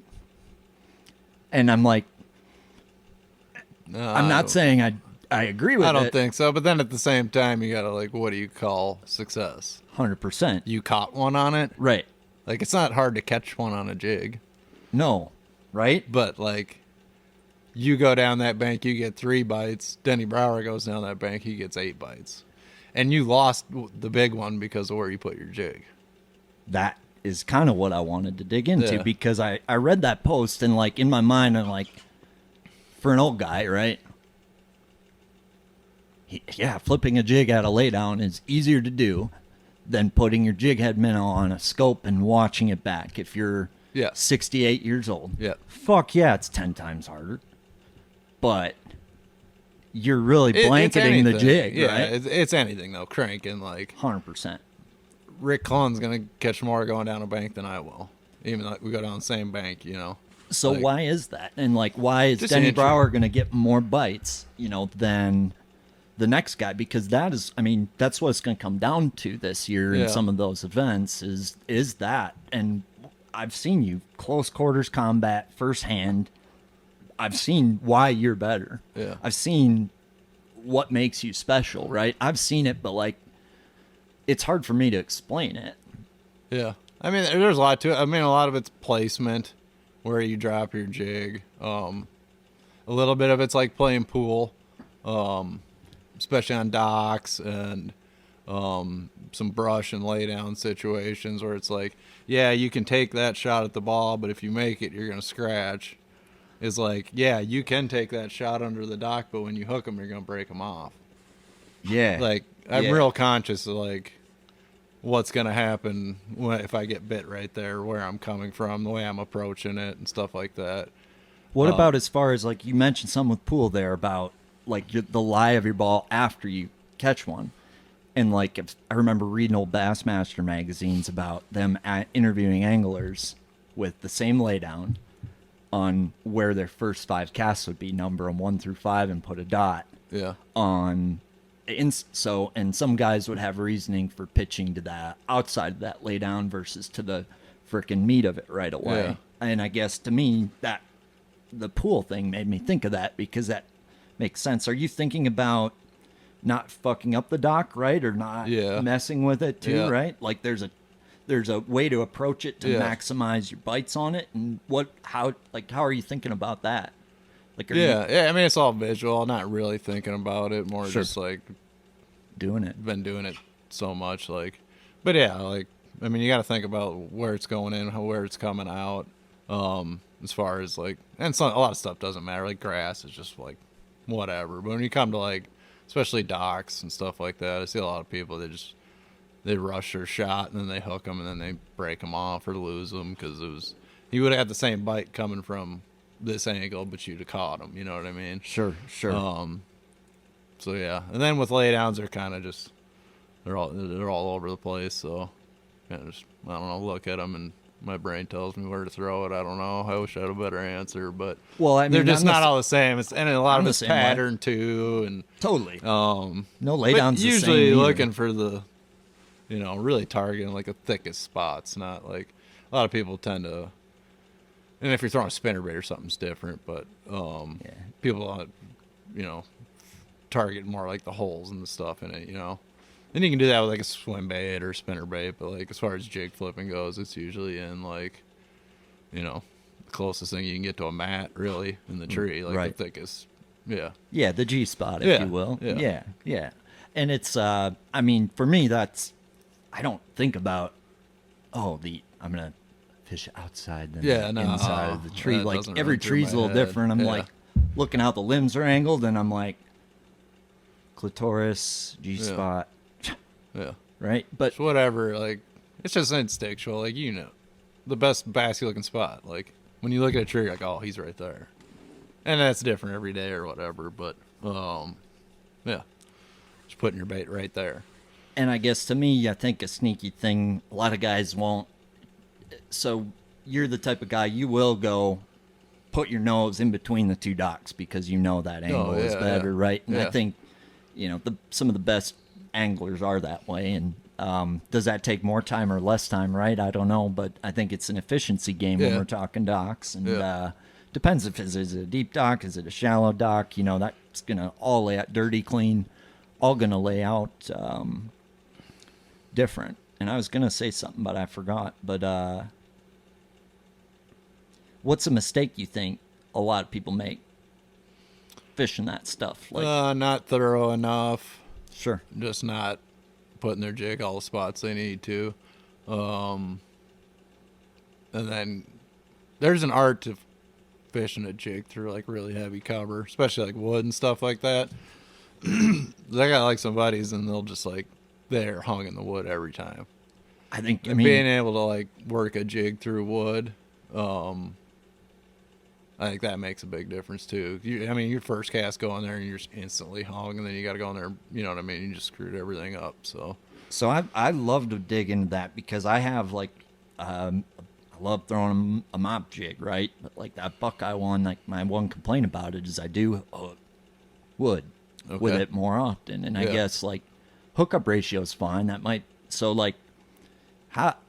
What's the correct way to get hung less? To me, it's feathering it. It's a feel thing. Yeah. It's not like everyone, when you get hung up a lot, they're always like, there it is. And then like pulling into it every time. And, you just got to essentially worm your bait through there. There's a right time to pop. There's a right time, lightly pull or whatever the right action may be. It's kind of same deal, instinctual, but I've just gone out a bunch of times, me and somebody else flipping the same jig as me, and I threw in the tree 8 times and didn't get hung, and you threw in it once and got hung, and it's just like, it's the same jig, it's right? Just lack of touch. Same, it's like same stuff with cranking and stuff like that. Guys that are really good at cranking are just like super in tune with their bait and 100%. Stuff like that, and it's kind of the same deal when you're working it through there. And it seems like the jig you choose or like the crankbait you choose can help or hurt you with that, right? For sure, yeah. For example, like that little bastard, for example, on a light, like the spongier rod I use, the better it comes through grass. Yeah. And it's just hardly got to rip it. Other rod, like a DT, it seems like I got to use a little more stiff rod or, rip it differently. And the crankbait thing is, to your point, an art in and Yeah. of itself. And I think you're kind of intimate with a crankbait, but you're especially intimate with a jig. So does tungsten help you feel that wood better? Would you say? Not really. Not No, really? honestly, I think a lot, especially the way I'm fishing a jig through wood, like a lot of my feels on my line. Like you're I was up and gonna ask over that. stuff. It's like a tension thing. Like I Sure. know my jig's like here, here, or here. Or So you're on the still going up branch. and in and over stuff. Oh Like, yeah. got it. Yeah. Like I think I'm really thorough, like not necessarily practice looking around trying to find fish, but if I get like, this is the area I'm going to fish, like I'm like super thorough with a jig or Yeah. whatever I'm fishing. Just attacking shallow cover. If that's like my zone or what I'm doing, I like really pick it apart harder than most people do. That's when I excel, is when you have like the shallow tournaments I've excelled in, it's fishing more thoroughly, I would say. Yeah. Versus the guy who fishes the most boat docks wins the tournament. Yeah. Those types of tournaments are typically, I'm not going to be in the hunt for those Yeah. tournaments. I guess when there is an element to both, and for me, I guess I do struggle to be effective and fast shallow, and I feel like I'm almost even better at scoping fast now than I would Yeah. be fishing shallow fast and Yeah. not missing stuff or blowing something out. And Yeah. it's different when you're looking and then you Yeah. turn around or fish it a half hour later or something. But when are you doing it fast versus slow? And like, I can think of two examples where I do one or the other, right? But I mean, basically fast practice, slow in the tournament. I'm like, you just can't.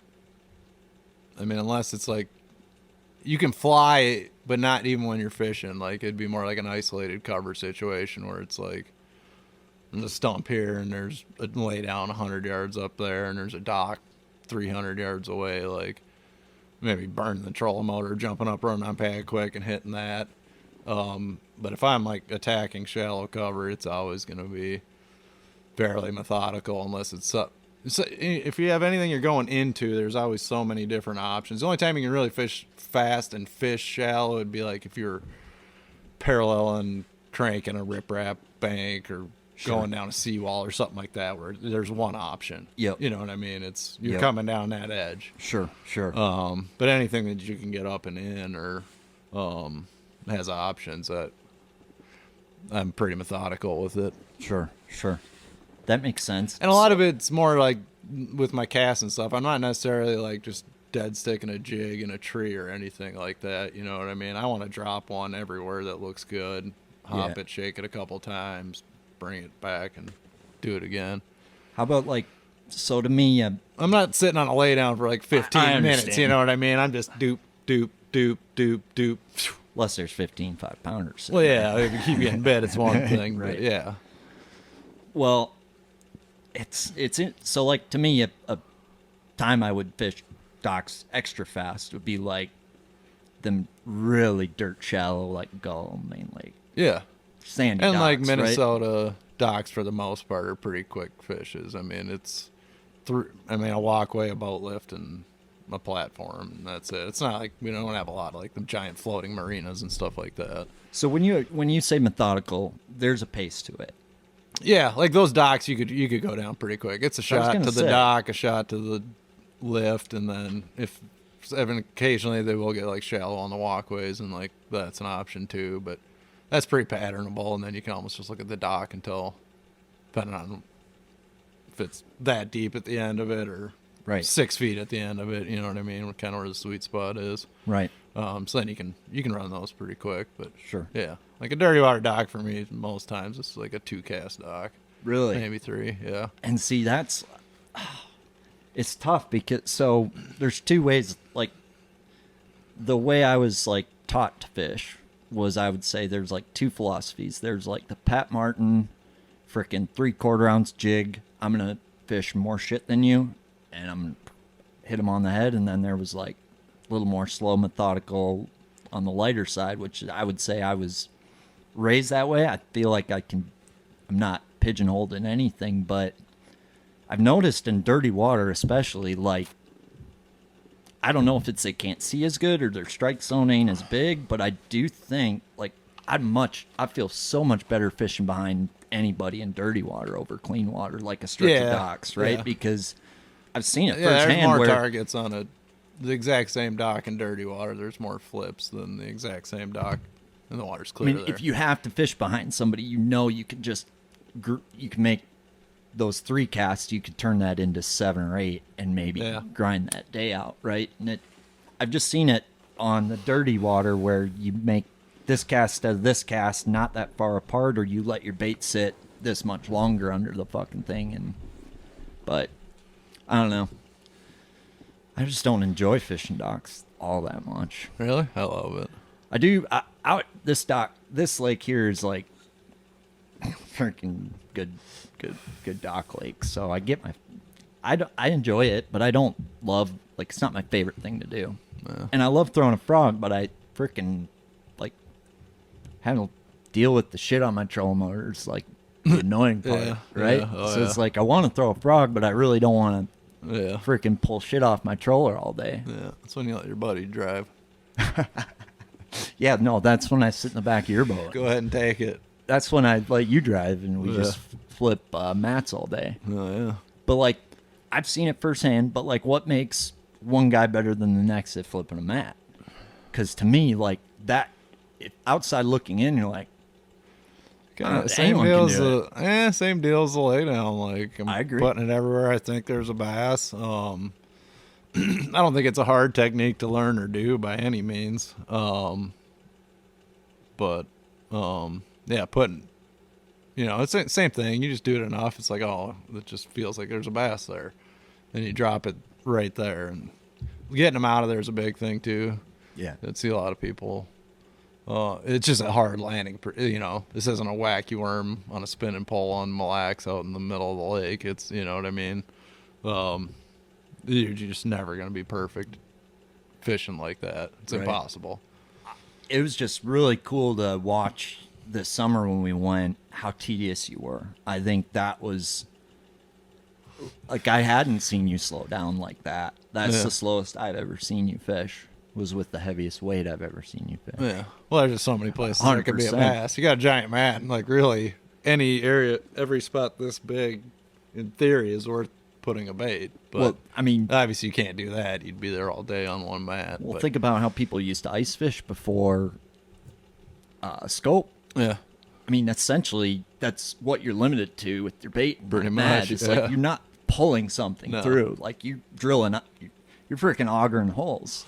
So it's like Yeah, you better drop it that on him. window Yeah. to your, like, And he's not going to swim 10 feet to eat a bait either. Like, you're within that close of a bass if you're get bit punching. Unless it's like a clean blown in mat. They will move around in those a bit. But if it's like a solid rooted down grass mat, like, that's your strike zone. That's it. Yeah, and it's mats are something they're not my like strength, but they're super cool to me. Like a junk mat on Tonka deal that like if it's the right wind or day, like all of a sudden I frickin' unlock that, put wind switches, it's gone. Yeah. Right? But like that's the thing about mats is they're always kind of changing. Oh, it yeah. seems No, like. they're never the same 2 days in a row. When is like a mat the best in your mind, like up in Minnesota? Like, when is that? I mean, all the times I've ever really messed them up mat fishing have been September, October. early fall. Yeah. Yeah. Not as much in the summer, depending on the lake. A little obviously. bit. Nah, it doesn't. Yeah, it doesn't seem like it. I mean, there's still fish to be caught doing that, but any of the like crazy days I've had doing it, like, they're out. Maybe August. Maybe towards that tail end of August, I guess. It doesn't seem like you see a lot of guys win like punching on the river, or am I overlooking that a little bit? Seems like it might play for a bass or two, but Yeah, no, it's hard. Yeah, you're not gonna. Well, maybe I shouldn't say that, but yeah, you're right. It's a couple on a frog, a couple on a swim jig, a couple punching. You don't ever. I can't think of a multi-day tournament that's been one straight punch in there. right, like you've seen it with a frog or like a light or Texas rig on cut bank or something like that. But like, why is that? All I can think of is soft bottom in some of them areas, like where that, like, That's all I could They think might not of. be as a replenishing fish. That might have a lot to do with it too. Sure. I mean, obviously on the edges, but some of them fish are so far back in there that like that's where he's been for the last 3 weeks, and Yeah, another one's not taking his spot. You know. that makes sense. I love the river, dude. Yeah. What? So this Grow Design Works thing, you were telling me about that flag, the other model you were Yeah. throwing, and I guess I've thrown that Raid Okasana slide a little bit, and I threw that a lot. It's not bad, but what makes in your mind like we can talk about it because you ain't getting one. Like, Yeah. like you know what I mean? Like I think even if you have connections, Yeah. you're fucked. So like, why is that? So what is it about that bait in your mind that makes it special or worth its weight? I really just catching fish on it. Like that's what got me into it. I saw it, like it. I don't know. The bait isn't like the rest of the swim baits I've thrown. They're all like seem really mechanical in their action, like zero spookish. Like Chop, chop, chop. Yeah, I mean you can do like whatever crazy, make them spin 180, whatever. But for the most part, when you're like popping them along, they're kind of just. And it's like, yeah, I mean, I know guys like catch them on it, but like the percentage you see that you catch is like, I don't know, kind of low. Like you have a lot of fish hit a hard bait and you won't hook them. Sure. Like you'll see them come up to it, boop, and you pull and the bait just comes flying out of there. Sure. Sure. The thing, it kind of looks like crap, the flag when you start throwing it, because it's way more erratic for some reason. If you hit it with the same pace, it'll go right, left, right. Like it's all over the place. More unpredictable. Yeah, and it seemed like fish would commit way better to it. And then going to the soft one, I don't know what it is. Like when they open their mouth, I don't know if it's because that bait's so much lighter. Obviously, the soft plastic makes a huge difference because it kind of collapses. But like they open that mouth and like just kiss it and it just goes in their mouth. I don't know what to tell you. Well, like a hard bait, just like they just butt into it. You know what I mean? And that soft bait just goes in there like a worm. And it's like you got like a soft bait with 1 hook's better than a hard bait with 4 hooks. I don't disagree, and it makes sense to me, right? But I just don't like. I've been throwing the Grace 240 here, haven't had an issue with hookup, right? Yeah. So all I can think of is bass don't see a lot of glide baits up here. Might be just better from that sense. Yeah, for sure. Versus like where you're throwing it is pretty high pressure lakes. They've seen a Hinkle shad already. 100%. You think about how tall a lot of them shad glides are. Like that does seem like a freaking nightmare. I'm not gonna lie. When you're looking at how tall that gizzard bait is and it's hard, like I feel like you're playing with thunder and lightning and fire. Yeah. So, and that's something I learned in Japan, and I think it's something that like people ain't talking about here. With like the Tiny Clash is really popular, and I guess this is kind of one of the hottest swim baits in Japan, brand new this year. It's kind of like that next evolution of Tiny Clash, where you can do, a lot of different things with it, more than just,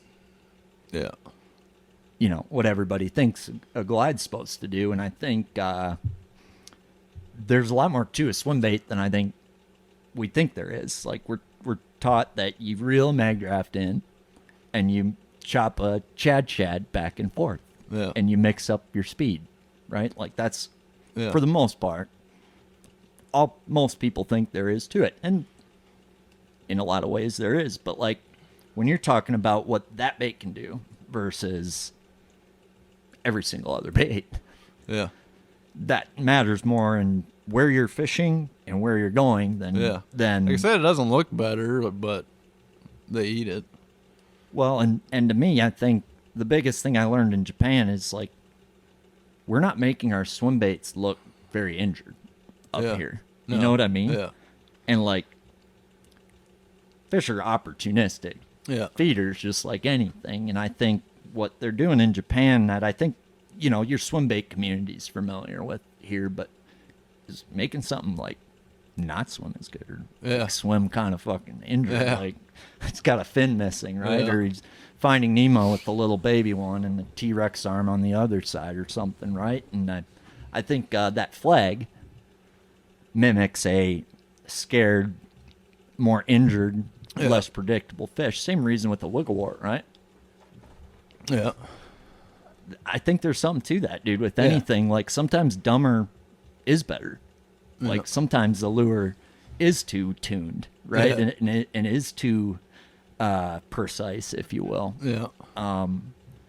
Besides a jig, like that's kind of like just fall to the bottom. It's a little more nuts and bolts of like, no, this is like the best one for this. But with jigs, I guess, what are you changing with your jig? Because there's more to a jig. Like to me, like you're probably more intimate with a jig than most people. So like, how have you had to change your approach with a jig, or haven't you? Yes, I guess I do a little more stuff with it than I used to do. Sure. You know, it's a pretty versatile bait, but I mean, really, weight and then trailers. I mean, I know it sounds stupid and simple, but that's basically all there is to it. I don't know how much color really matters. A little bit for water clarity and stuff like that, or you know, obviously, I don't really flip a white jig a lot, and you swim a white jig a lot, but you know what I mean. But it's like a flipping style kind of jig, right? Yeah. So I mean, the colors will get a little different on it, but yeah, weight and trailers kind of what you do to change your jig up, and feeling out whatever's the best one for the scenario is kind of the. Other than that, then it's just placement. Has your kind of go-to standard that you start with on the deck, you know, changed? I know the brand's changed a little bit. I mean, I used to throw really light stuff a long time ago when I was first getting into it. Getting into the heavier jigs and stuff is kind of where what I do more now than I used to, you know. Like before, when I started fishing, like 3/8 and 1/4 ounce jigs or something, like I can't remember the last time I threw a 1/4 ounce jig. Like, yeah, maybe in a shallow swim jig, straight retrieving type scenario, but yeah, I throw like way more 5/8 and 3/4 stuff than I used to. Sure. More reactionary, and yeah. I think there's a time and place for both. It's funny you say that. Seems like I've done well on like a lighter than a 3/8 jig, and then like a heavier than half jig. But it's interesting because like the Tennessee rivers, where you see guys really messing with some of those reaction stuff, and like in Japan right now, like on the one smallmouth lake they have, like one of the most popular techniques is taking like saltwater weight. Like I'm talking like I think like 2 to 3 ounces. Yeah, like big freaking saltwater weight, like minnows, E2, whatever. Like really, yeah, like insane speed, right? Yeah. And like I remember they came out with that big heavy freaking blade bait, right? And a couple guy won a tournament in Chickamauga with that, right? And I'm just curious, you know, what we thought the spectrum was, I think is just, you know,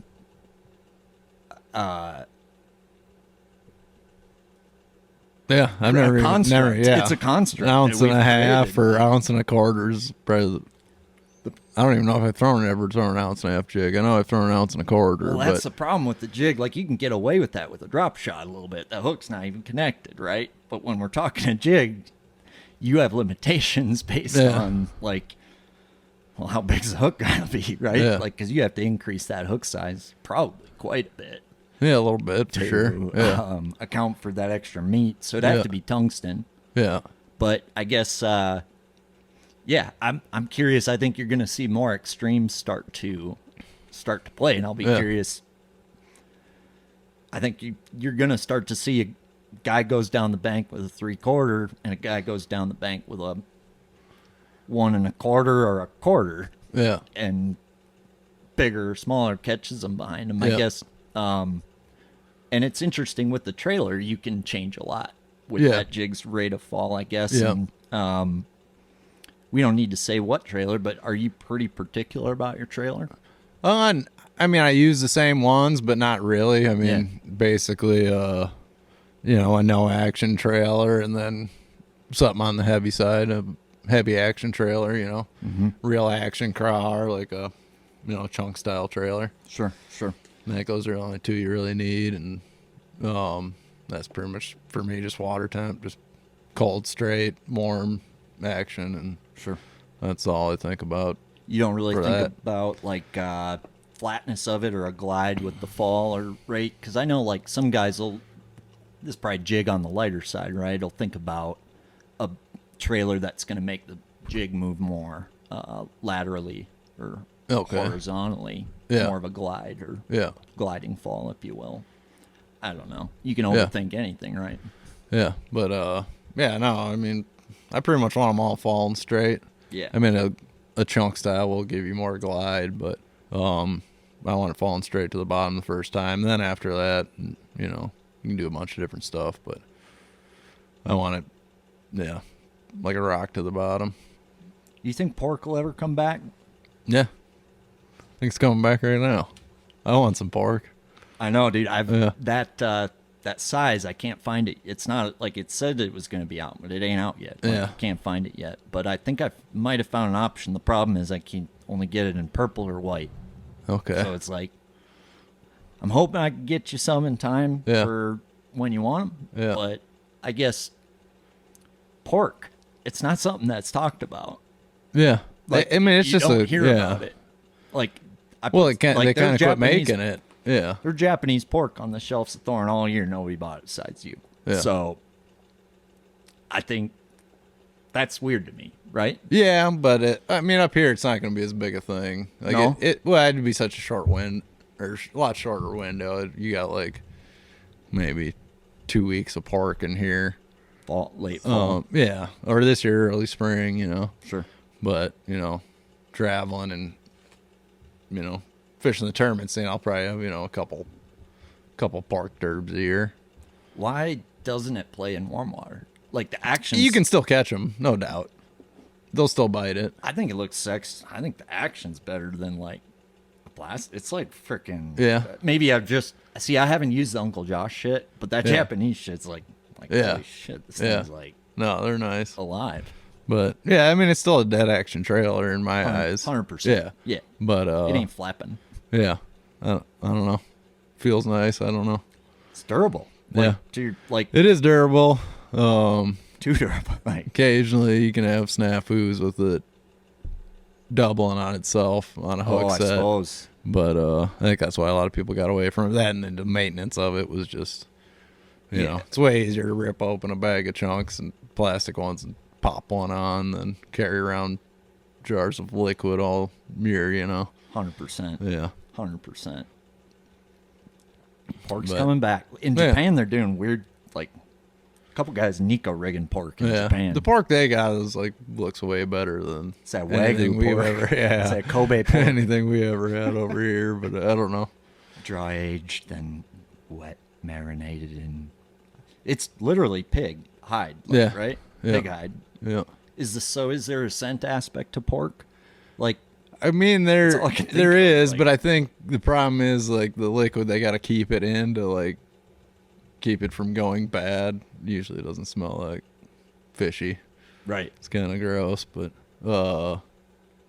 yeah, there's definitely a scent aspect. It's not gonna be like garlic or anything like that, but yeah. Right. And I think a feel wise, I mean, I think that as far as a bass putting his lips on something, I feel like if he touches that trailer, he's eating that jig. I mean, you hold pork out of the thing, and it feels like something you pulled out of a lake. Yeah. But again, I think back to more cold water stuff, Yeah. If it's 80 degrees and you're flipping a 3/4 1 ounce jig, it ain't gonna matter. You know what I mean? He's 100%. just catching it. But if you're, more dragging or slow working a jig, I think it would make a lot more difference. 100%. Let's talk about marriage a little bit. All right. Yeah, I think marriage it's a different place for the world nowadays. It's a disposable asset, if you will. Yeah. And I've noticed you're still married, and you're a pro bass fisherman, which means that you can take advice from them because the national divorce rate is around 60%, and we're not sure the national divorce rate among bass fishermen, but we know it's probably higher. So, I guess, how has, like, all I hear about marriage is you kind of stop having sex. You kind of, like, things kind of become a routine. The spark, slowly fades, I think, in a lot. What are you doing? Not for me. No? No. No. I like it more than ever. That's wonderful. Yeah. Well, I mean, I know there's a few reasons for that, but I guess how's the day-to-day changed? Like when you guys first got married to today, obviously there's a couple of, things running around, little rascals. Got 3 hooligans, so yeah, it pretty much revolves around them, and I don't know, it's good. I like my wife. We get along really good. I'm better because of her. Yeah. Well, that's how it's supposed to be. Yeah. Can she say the same about you? I hope so. Yeah. Sorry. Yeah. I would think so, but yeah. So I'd be a mess without her, yeah. Who's bad cop with the kids? I guess we both are. Both are? Okay. Yeah. You kind of like... At times, yeah. You're the quiet... Goes back and forth. bad cop, or will you freaking lay in? Oh, no, yeah. I get after him. I've never heard you, like, yell or, like, get, like... Well, you got to. They don't hear you. You can say their name 4 times in a row, and they just, like, somehow can't hear it, so... That makes sense. Yeah. So what, like, I don't have no kids, and I might be infertile for all I know, but, like, what are kids like nowadays? Like, when we were kids, it was, like... I remember it was different than I feel like it is now. Yeah. Oh, yeah. Like, what are you guys having to deal? Like, you got them kids using litter boxes at their school yet? No. My oldest is 7, so they're not in that realm yet. Okay. None of them are transitioning anytime soon? No. It's more of a teenage thing, but... I got you. Because, how old are they again? 7, 5, and 3. I got you. Yeah. So, you're really not dealing with, like... Nah, I haven't got to that level yet. Shit. Yeah. No, it's pretty fun. They're little girls. They like playing with dolls and riding scooters and sledding, and yeah, they're having fun. Yeah, dude, you might need to get like a sidecar with your scooter. Yeah, like a little pile them sidecar. in there. Yeah, dude, a little hot or trailer, like a little. Or fuck, they can drive their own scooters. Or them off. Yeah, they're ripping. Absolutely. I was. You ever think about how like weird our, like, do you remember like the first chick you had a crush on? Like for me, it was Britney Spears and my kindergarten teacher, for example. Yeah. And then like I think it was my substitute 3rd grade teacher, and then Britney Spears, and like probably some cartoon chick. Okay. And it's like, I think like by the time I had a crush on the Olsen twins, I think I knew how to jerk off at that point, but I'm not sure. But like, do you remember any of that shit? Yeah. Oh yeah. I like Peggy Bundy. Had a crush on her. I don't know. That just might be the white trash in me. Hell yeah. And then the chick on 90210, the brunette. Oh yeah. Had a crush on her. Or Saved by the Bell. That's what I was thinking. Saved by the Bell. The brunette chick? Yeah. I think I remember what that chick looks Okay. like. I'm a Yeah. brunette guy, so I'm Yeah. I'm a fan. And then I got into Topanga a little bit. Dude, Topanga was Yeah, smoking and in then, prime. I was out of it by then. But yeah, that's what I could remember. Them 3. I got another one for you. Yeah. Yeah. I'm a little older though. Like you said, the Olsen twins, and I'm thinking like 5 years olds on Full House. You know what I mean? Oh, and see, I was thinking right when they started doing drugs and could drive. Yeah, no, like, they were pretty hot Yeah, before they the were drugs like got That to them. was after my time. Because how old are you? 30? I'm 41. Jesus. Yeah. Golly. Yeah. Yeah. No shit. Yeah. Yeah, I see why you thought that then. Yeah. Yeah. That felt a little creepy when you said that. Yeah, and I could see that. I didn't mean it that way. Yeah, that's just what I pictured I was a when minor you said too. it. I'm I like, was a minor Full too. House, Bob Saget. That's what I'm picturing. Didn't he go when to you jail or something? I don't know if he did or not. I know he's a big Mostly Cosby. big drug guy. Yeah, Yeah. dude. 90s sitcoms didn't really work out well for those guys. Between like Seinfeld, fucking Yeah. Full House, and 80s were wild though. Yeah. So you don't probably remember too much of the 80s. Like what song? No, yeah. Like what I'm was like a early 90s kid, I guess. fuck yeah. Like Yeah. there's probably some good music that like went through. Do you remember like I don't know? I remember back then. the high school stuff. That was all like the big Eminem, 50 Cent era. Well, rock and rap was both good in the 90s, right? Yeah. Like it was both like rock's kind of the grunge like, stuff at the early 90s, yeah, for sure. Fuck yeah. Like Eminem was huge like for my generation too. It was popping in high school. Yeah. You played hockey too, right? No. Play a little pond hockey. That's about it. Someone said I you never played never put hockey pads on in my life. Nothing wrong with that. Yeah, a little pond hockey. That's fun. Fishing's more fun anyway. Yeah. Yeah.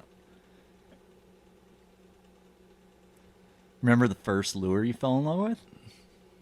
Like, I was like late to the sink. It was a buzzbait and a spinner buggy. For me, probably like, spinner first bait. one. I feel like that's everybody's. Yeah. But you talk to Walls, it was a sluggo. Yeah. Does Dayton like fishing?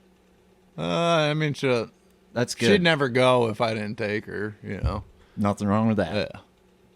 We go a few times a year, take the girls out. And, but yeah, she's not like hopping in every weekend or anything.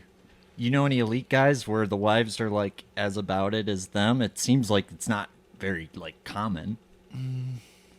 Like Trait and Chriselle. Trait she fished opens and stuff. I mean, God, like I'm not a huge Zeldane fan, but God bless that man for being married to that woman. My God. Yeah. Can you imagine getting whipped out of bed every morning?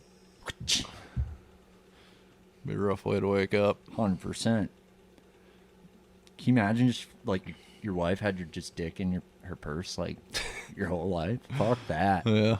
Be rough. You see it so much though, like dudes just what happened to you, man? Like you don't even make decisions on your own anymore. I don't know. You gotta be upfront with them. You gotta be upfront with them. Yeah, well, they're always gonna try to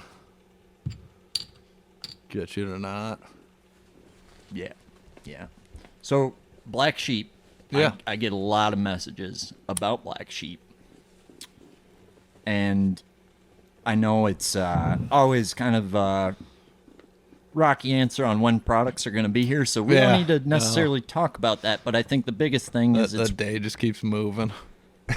Geopolitical things right now are making sourcing products more difficult. So it's unfortunate timing to develop new products, and I think a lot of people think that it's just design the jig and pour the jig and send out the jig and we'll buy them. Like, no, it's basically that simple when you're dealing with lead. It is that easy. So, but tungsten just changes everything. That's the and that is the stick because it legally can only I think 98% of it comes from China, or might be even 100.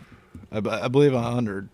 Maybe not. Maybe I'm wrong, but I don't know of a different country that's manufacturing, or you know what I mean. Well, it's a good thing. Whatever, doing tungsten molding, like China's the only place I know that does it. Well, and China and the U.S. are huge allies right now, so that's good. Yeah. They're getting along really good. Getting along great. Yeah. Yep. No surcharges on the tungsten. That's the good news. Yeah. But so what does that look like? Like, what is the major issue with is it tariffs? Is it I don't know exactly. I'm not really. Connor's dealing with that. That's probably. Yeah. It doesn't sound like they're in a hurry to do anything for anyone from the United States. I got Put it that way. So it's not as much about dollars and cents on your guys' end as it is. I mean, about it is. that. The price is getting high and getting higher. But that's not stopping it from getting made? No. We're waiting on them to do it. I'd be curious if it's a quantity thing. Yeah, probably. Yeah. I mean, we're this big and someone else is getting 20 tons of tungsten doing whatever the hell they do with it. But yeah, I've noticed that. Like if like Japanese baits, for example, like it'll be some baits are designed in Japan, made in China still at the like a Sakamata shad, for example, or any of that hide up stuff. And yeah, that shit got absolutely toasted for a while there with the tariffs. So for China, I think they cracked down on like quantities. So like China will tell you, Japan will tell you, we can make 50 of it, we can make 100 of it. China typically, oh no, 1,800, right? But you guys are going to crush it when they come out. So I'm assuming I'd get aggressive if I were you guys. I don't think, I'll help you sell them if we need to. Well, I'm not worried about selling them. I'm worried about them I'm ready for them to be here. Right. Yeah. Well, they're going to be here, then they're going to be gone. So hopefully you're going to get enough of them. Yeah. But I think hopefully. What's been the most fun part about that project, or what's been the most fun, kind of branching off to your own deal? I mean, I guess the most fun deal is probably picking out skirt colors. I like messing with the jigs and changing things and doing stuff. The only crappy part about that, every time you make a change, it just pushes you back 3 months. And but yeah, I like tweaking them and seeing what little changes do to stuff, and it's fun. So you kind of brush off color, like, and most anglers do, but I think about you it. Could have a black and blue jig, some kind of green pumpkin jig, and some kind of white jig, and I don't think you need another color. It's not a matter of need sometimes. But want, or you looking like this one better, but those bases is the only thing you need covered. Right. What's some aspects of skirts that, like, I've noticed with thinner silicone ones, there's something to that, and then round rubber. Obviously, I'm a big believer in round rubber. Not everywhere all the time, but like, what have you noticed with skirts and how they change a jig's presentation, and what do you look for when? Rubber and both silicone do both flare. I think a lot of people think that old rubber is the only thing that stands open. Silicone does too, but yes, rubber just really creates a kind of a larger silhouette, but still it's real sparse, so you can still doesn't like make the jig super easy to pick apart or whatever. There's kind of a lot going on there with the skirt, but it seems like there's like a right mix to it. I mean, it depends too, like on a flipping jig and a swimming jig, like the skirt density is not the same in them. Those things kind of change, just kind of how you fish them. One works better the other way than the other, but like a flipping jig usually has a fuller skirt, and a swim jig usually has a thinner skirt. And then, like I like flash in a swim jig. Like, I think tinsel is like mandatory in a swim jig. Really? Yeah. Any tinsel? Huh? Any tinsel? I mean, some sort of flash? Yeah. Okay. Yeah. Yep. There's a bunch of different kinds out 100%. there, and like, yeah. But yeah, some kind of flash in there I think makes a difference when you're swimming a jig. Not as much when you're flipping it, and then I think there's kind of a perfect balance between, like, I don't like a straight rubber jig. Like, you just don't have color options for it to like make anything pretty or like contrast or anything like that. Which you get from silicone, and then rubber really helps bulk a jig up, move a lot of more water, and then have a lot more action once it hits the bottom. Right. That rubber kind of keeps moving, Well, I mean, it's a vibration. It's a different vibration, right? Yeah, And it's moving. It's moving water. That's what a fish is feeling when you flip a bait in front of them in dirty water. Is like the bait has like a, profile in a draw as it's falling. 100%. You're seeing, I mean, Japan kind of mess with that full force, right? And I think that breathing aspect to a bait, or that movement of water, is something that we think about a little bit, but not like guys who make jigs have been thinking about those things, or guys who are really intimate with jigs have been thinking about those types of things a lot longer than the Japanese were telling us to just now, last couple of years, right? Yeah. So that's, to me, super interesting. PB&J, like, seems like every motherfucking kid's throwing a PB&J jig, and I guess I like a PB&J, but yeah, it's not, got a good contrast. It's a green pumpkin, whatever. Like when I it's say more brown. Like it is, it's but brown. when I say a black, a blue, a green pumpkin, and a white, that falls. That fits in the green pumpkin, a brown, whatever. Well, I was raised there's only 2 jig colors, black, blue, and brown. And if it's not black, blue, it's brown. Yeah. It's a shade of brown, no matter what color it is. That makes sense. Yeah. But it has a nice contrast. Yeah. It's a, black, blue for clear water, really. Do you think, I mean, it's typically not one of the first 2 colors I pick up.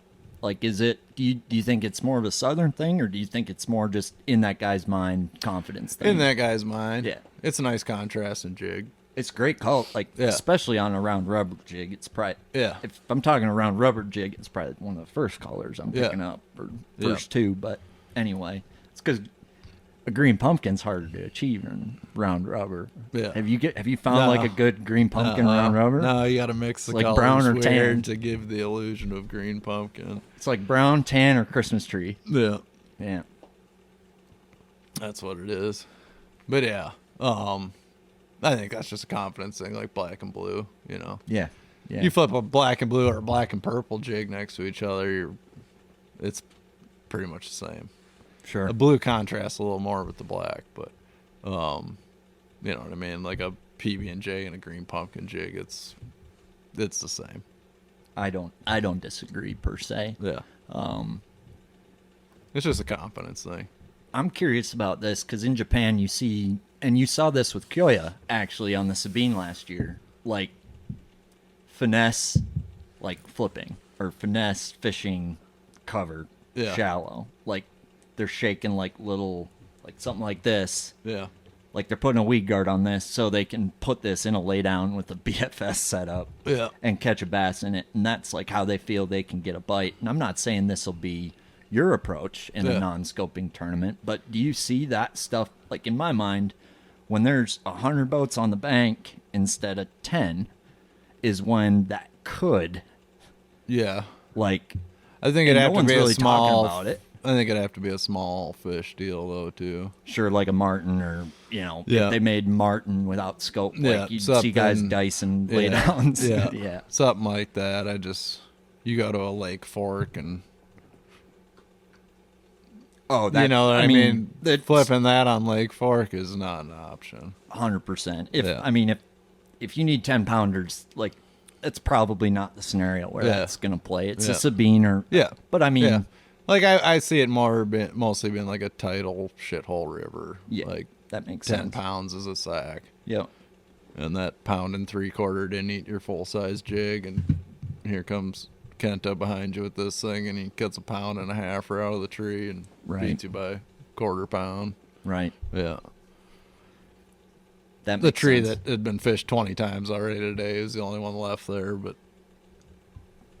And it like I agree with that, and then I look at, like, I was fishing Biwa for an entire day for 10 pounders, and we caught 3 big ones, and they were all on this, and it was the smallest bait we threw them all day. Yeah. Right. So it's like them are Florida strain bass on Lake Biwa, so it's like might be. I mean, is there a like? When does a 10 pounder prefer something little versus something big? Because, I mean, know what I mean? Yeah. I mean, there's definitely times they do, but, yeah. A little different when you're like scoping them versus flipping laydowns with that, 100%. Yeah. You could throw a big bait at that fish and he didn't react to it, and throw a little bait to it. We did scope that day. Yeah. Like I don't think we could have done that without scope, right? Maybe with the Nico arm or something. But it's a different game. It's more about covering the water the best and most efficiently when you're up doing this deal instead of, that's a little. That's a little bigger. Yeah. Like you can put a 2-aught or 1-aught hook through that. Yeah. If you need to. You can beef I'm not saying you lay that on the nose of a 10 pounder. He's not going to eat it. I mean. Well, I had an issue with that hook even for a 5 pounder. Yeah. He would. I'm just saying. I like that hook better personally. It's just got a little more gap on it. but that's still not 10-pounder. Yeah. Yeah. No, I'm not saying they don't bite the tiny stuff. It's just No, I think there's, dude, you and I have talked about this with Mille Lacs, and I think I would love to see Fisher Derby on Mille Lacs. I think you'd do really well in a Scoping Derby on Mille Lacs. I think you'd be a hard guy not to choose to win that thing, right? But what you've made work on Mille Lacs is kind of something super special that I don't think is being talked about a lot, and it's doing the opposite of what we just talked about, and it's going bigger yet. Yeah. So, there's multiple ways to skin the cat. Yeah. What's something to mix up? It seems like Mille Lacs, I went through this where I felt like I was dialed out there, and then I went through a period where I felt like I sucked out there, and now I feel kind of good out there again. Do you feel similar? Yeah, it's more hourly for me, though. Yeah. It is a fickle bitch, but it's as good as I've ever seen it. Like, have you ever seen it as good as it is today? Yeah. For about a year or two, maybe. Sure. But short-lived. It was just got a big population of big fish, and I think they just kind of died out, and there wasn't anything right behind them to take their place. So there was a little period where you saw, 28, 30. Oh, yeah. Yeah. See, that's cool. 15, 16, maybe 14. Yeah. You catch 30 pounds out there. Cool. Yeah, I ain't been fishing the lake too much then, just a little bit, but... and we're just kicking out 7-pounders. And it's doing that again now. Yeah. And, Was that peak crawfish, you think, at that time? Because it seems like the Cisco's are just right now. Yeah, it was more craw. I mean, they still ate Cisco, but I'd say it was more crawfish. Yeah. But I think it was just an age class. They're gonna eat what they're gonna eat. They're gluttons. Like, they're fat. They're eating. It doesn't matter what they eat. I mean, even if you're a vegetarian and you ate salads all day, if you ate 100 pounds of lettuce every day, I would think you would gain weight. I would assume. At least water weight or something. Yeah. So, I mean, a framed fish, and they're limited, you know what I mean? 100%. They're never going to be that long. They're going to be this long, and they get as fat as they can get. And if it's on crawfish or Cisco, I don't think it much matters. I mean, you can only eat so much until it just starts coming back out your mouth, 100%. The only thing I've seen change is, they seem to be positioned differently than they used to, and, it seemed to be, I don't know how to catch them on one of these, or, that deal almost doesn't exist, but it seems like the fish are willing to, there's more bait in the lake, so the fish are adapting to that, where certain things are opening up that it seemed like last year there. they were eating more big minnow, Cisco stuff. Yeah. More throughout the year than they normally did. I think it was more kind of a fall thing for them, and now I think it's kind of become, at least last year, more year-round. Sure. What's an abnormal pattern or a sleepy pattern that you think a lot of people probably overlook up here that you think might start to play as things progress that maybe is popular down south? Not a bait per se, but a pattern. Yeah, I just think super shallow stuff gets good again. Mm-hmm. Just fish trying to get away from it, just dirt shallow mats and things of that nature. Yeah. Even on docks and stuff, just fishing the bank of the dock instead of where everyone else does. Yeah. Just stuff like that. That's something I don't rarely see anybody do, and I've caught a lot of fish doing it up here. Sure. It's just I know in the clear water, when you look at it down from your boat, it looks like it's that deep, you know what I mean? And it's really, it's that deep. Right. I mean, it looks like that deep, but really it's that deep, and that's all they need. Right. And my eyes got opened on a few things this year, like the glide bait thing. I didn't realize that you could generate as many bites as I guess can be generated, and the drawing power of that thing. So that definitely, I think, in a 5-fish in Minnesota is underthrown. Yeah. Just because for sure. If it doesn't catch the fish, it will show you right where it is. If you're looking for a bag of 5-pounders, it'll show you where they live. And then the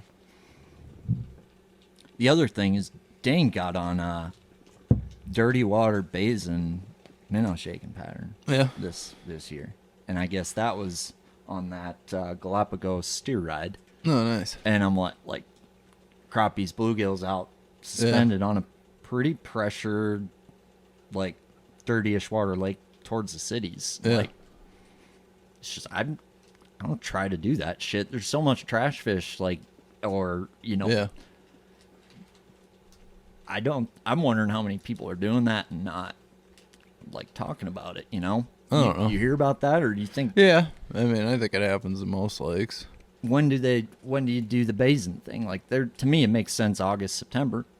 Yeah, well, even end of June would be End of no June? different. Sure. End of June, July, August, that's all the same.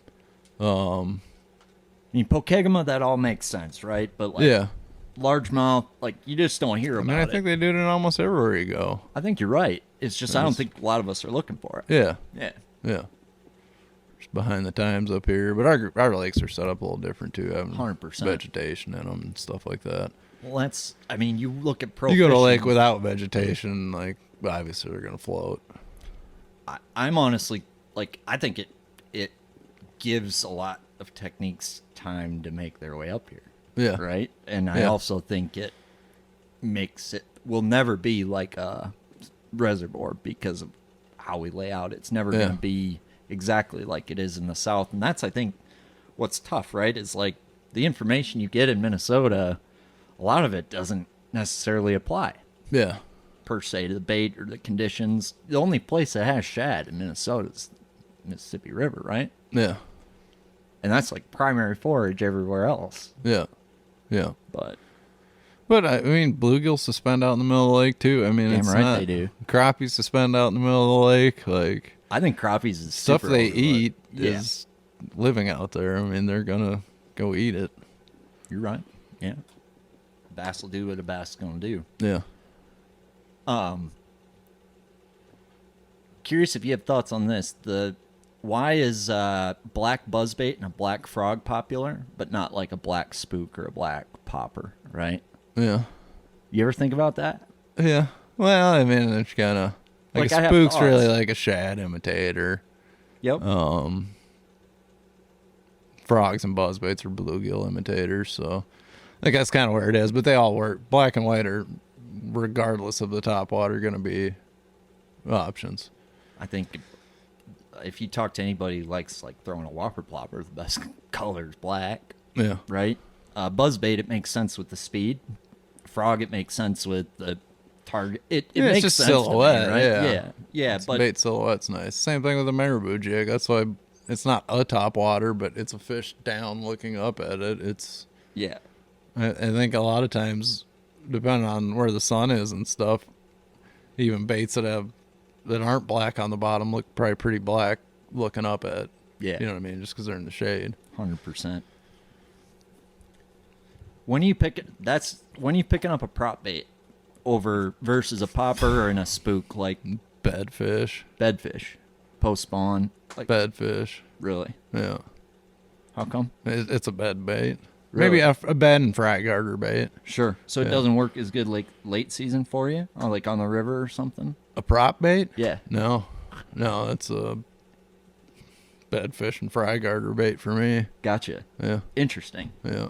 And you just don't hear it talked Well, that's about. why I always work in Florida too. It's because they're spawning 6 months out of the year. That's the places you That's see where it, it's right? like the deal because they're always spawning there. In Florida, that makes sense. And then you hear about post spawn stuff over bluegill beds, like happening with Yeah, the more like the blue. I was thinking, kind of picturing like the pencil style prop bait when you said that. But yeah, the bluegill one. But I think a smallmouth. I still don't think that. Yeah, I think of a river smallmouth, and like I'm fishing a Yeah. eddy. What makes me pick up a prop bait versus a popper or a spook? Like I have 2 topwater rods I'm willing to put on my deck on the river, and one of them's not making the cut, yeah, right? And I sometimes want to see which one should or shouldn't make the cut. You probably can guess Yeah. before you get there. Well, yeah, I don't even. You don't even mess with prop. It doesn't even come into my head. And Sure. It's spawn. It's Florida spawning bait for you, or spawning Yeah, bait. spawn, fry garter bait. Yeah, that makes sense. And yeah, mostly usually in Florida. I've thrown around I've caught them on Minnetonka on it, but Really, on the river. I've had days where it outfishes others, and then on the shallow flats, smallmouth that are getting jacked on other ones, like throwing slower, smaller prop bait. And I watched you do it on a Calm Down Mille Lacs, on a video of you doing it, I think. the prop bait. Yeah, I think it was you and Linder. I've never been with a lender. Oh, never mind. Maybe it was just Linder, but it's like super hot. I might throw the jug bug out there, but I've seen you throw a chug bug too, but it's a jug bug lake. So that's cool, dude. And I think there's like little topwater stuff. Like everybody loves a shower blow, and I don't know why. I love that one. Yeah. I don't even know what it's called, but it's the IMA one. Okay. Yeah. And for whatever reason, I like it like better than a shower blow, but I feel like a lot of people don't know about it. And then you go to like a chug bug, which is like one of the oldest ones. Yeah. And fucker still catches them. It does. And they're nothing like it. Like, has it been There's replicated? baits. Yeah, there's lots of baits like it, but it's a good one. Yeah. Yeah. Well, you got cults like that for little baits, like the Vixen cult, for example. Yeah. And I've never even had a Vixen to tell you what I think of one, but what I've learned is the power of like decreasing your size on top water, like certain places, like the river especially. Yeah. And I think I gotta imagine when they get on them tiny threadfin and stuff. Yeah. What do you do when they're keying in on that really small bait? Are you kind of doing against the grain and with it? No, yeah. Small top waters. Usually it's when they're eating like pin minnows and stuff. Yeah. Which you see a lot on the Mississippi River. I suppose. But or even all the rivers, St. Croix same way. Yeah, that's when they just won't touch a big topwater bait. I've seen that, and the little one's the deal to get them to eat it. St. Croix's fun. Yeah. You fish the Croix? I haven't fished there, and we fished like I forgot what circuit, or it was Hesse's circuit. They went there for I think it was their championship, a 2-day one time. I fished that. Do you have like a childhood Minnesota tournament like in your mind that you'll never forget as long as you lived, changed the course of your, like, yeah, the boat might be the obvious one, right? The boat you won, but like, I don't know. Do you have like a moment in your childhood tournament fishing where you said like, I'm never going to stop doing this? I know at one point you sold your shit to Bankston. Yeah. No, So I tried to quit bass fishing a couple times. Yeah, maybe the better thing to ask is which tournament made you quit bass fishing and why? Oh, I don't even remember. But yeah, no. It's a love. I mean, anytime you love something that much, and that was just being irrational. It was never gonna quit, but yeah, I got mad enough a couple times. I tried to quit. Sold your stuff. Yeah, I sold some baits. I never sold everything. Then you like got back into it and wanted it back. Yeah. I know how that probably went over with Bankston, but yeah, I think it was a getting mad in like October situation, and then by the time May rolled around, you couldn't wait to go bass fishing as usual. Growing up in Minnesota, 100%. yeah, We got it so damn good up here. Like people don't understand how. You went to it's up there. You went to Pelican, right? We won't say which Pelican you went to this year. Yeah, but yeah, it was fun. Was it as stupid as it was? Like, it's gotten tougher for me. When I first went there, I got nothing to compare it to. There was a bunch of dumb ones there. Oh, they're still, Yeah. But I don't know what it was like years ago. That was my first little dabble there. I don't know. The first time I was there, they set the hook on themselves for as many as there were. Okay. That like, wasn't that dumb, but like. And it never was after that either. You caught a lot of them. Yeah.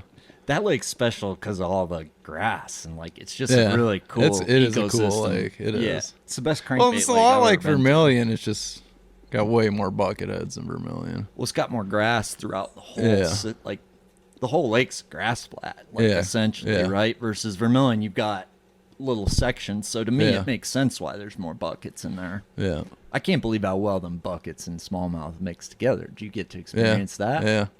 That was the craziest thing to me. My grandpa hooks like a 6-pound smallmouth, and I proceed to hook a 5-pound largemouth, and we proceed to just double up. And I guess there's not a place in the South you can like No. what like Maybe for 5 minutes you could do something like that, but that's do 100 fish days exist? Like this 2 days a year maybe in the peak window, right? You're on. I don't know, man. I mean, I'm sure they do, but like I've never caught 100 bass a day down south, but majority of my time spent period fishing too, so you're obviously not even still in the tournaments. I mean, hell, if you're getting 20 bites a day, you're pretty dialed. Yeah. Absolutely. Yeah. Like that's where I wonder, like you look at Japan, it's like they do have not an increasing fish population, right? Yeah. So like you get to see the ultimate pressure cook. Yeah. Down south, you know, a little closer to Japan than like I'm wondering if Minnesota will ever get to that point. Like what would it take for it to get, like we'd still have so much natural resource. Yeah, right? So it would take a lot. It's a long as ways far away as, from like I mean the big fishing lakes are sucking. getting like that. But, You're feeling Tonka's there. yeah, Yeah. But yeah, I mean there's so many little There's lakes too that many like places. that don't get fish. And I'm not saying they're all like go crack 25 pounds, but dude, there's a lot of bass in Minnesota that still haven't seen a bait. 100%. You can ruin 100 out of 10,000, but Yeah. at a time. Yeah. But you can't. Yeah. Yeah. It's kind of like a smaller microscopic version of like them Tennessee River lakes you hear about. Like one's really fucking good, gets all the hype, none Yeah. of them else, and then all of a sudden the guy who's fishing the shitty lake, Yeah. that starts getting better. Yeah. He's on the front of that till everybody gets there and it's overhyped, then it sucks again. Like it's a microscopic version of that in Minnesota, right? Yeah. It's happening more often. Blah blah blah blah blah. Yeah. But you ever get sick of talking about fishing? Like what's Not really. No. There's fishing and hunting are the only two things I can talk about, so That's fair.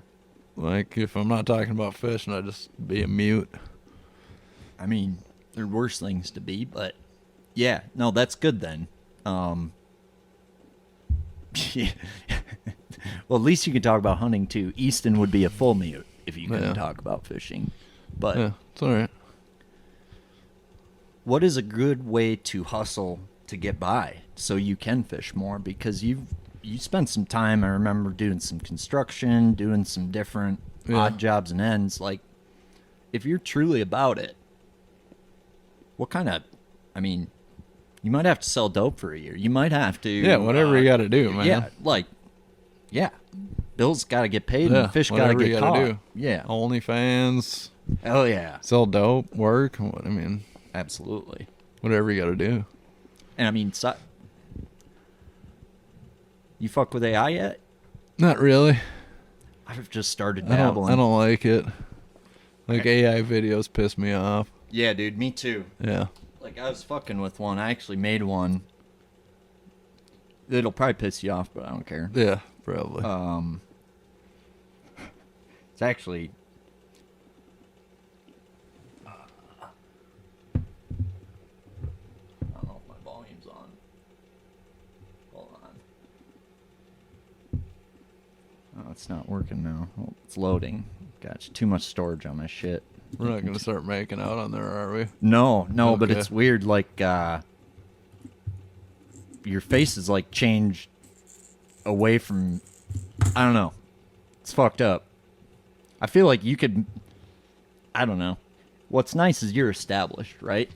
You've got a pretty nice social following, Yeah. right? And I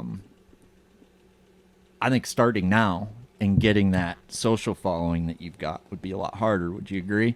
Probably. It's a noisier world, if you will. You'd have to just be busier at it, I think. I think you And gotta yeah, be it's going to be harder too, just to stand out. 100%. A lot more oversaturated. Yeah, dude. Like, fuck. It's Yeah. awful. Oh, this might not work. I got to piss. Yeah, go ahead, dude. While he's taking care of that, it's a good time to remind you guys that this podcast is brought to you by Vocelka Fishing and Customs. The finest fishing rods made in Minnesota, the way you want them. This podcast is also brought to you by Thorne Brothers. If you haven't been to Thorne Brothers lately, I do not know what you are doing with your life. They've got all the popular brands from the U.S., handmade musky baits, bass lures, ice fishing stuff, reels, Japanese baits, new Japanese brands you haven't heard of yet, et cetera, et cetera. And I think a big thing with spring rolling around, there's some cool jerkbaits out. And one I had a bunch of success with this past fall was the Matatachi Hanitas minnow. This is a jerkbait that you can actually adjust the diving depth in real time with adjusting the wings. And you're going to get a very unique action that's probably going to complement a lot of what you have. But the biggest thing is usually to change the diving depth or trajectory of that jerkbait, you'd have to tie on an entirely new bait, a deep runner, a mid runner, a shallow runner. Well, with this bait, I mean, you can switch from fishing 8 feet of water and move up to 4 and have that bait track right where you want it to go. And in an environment and in a fishing world that's changing quicker and more rapidly, being able to change with those conditions, this is the only bait I'm aware of on the market that can do it. So here's the deal. Like, you'd have to buy 3 to 5 jerk baits to get, what this one can do. So I had a day where it outfished every other jerkbait in my box, and then had a few buddies have a similar experience. So Thorne Brothers is the only dealer I'm aware of that's carrying these. So and they're hard to get. So pick them up while you can, because they don't. As soon as people know about these, they'll be even harder to get. So.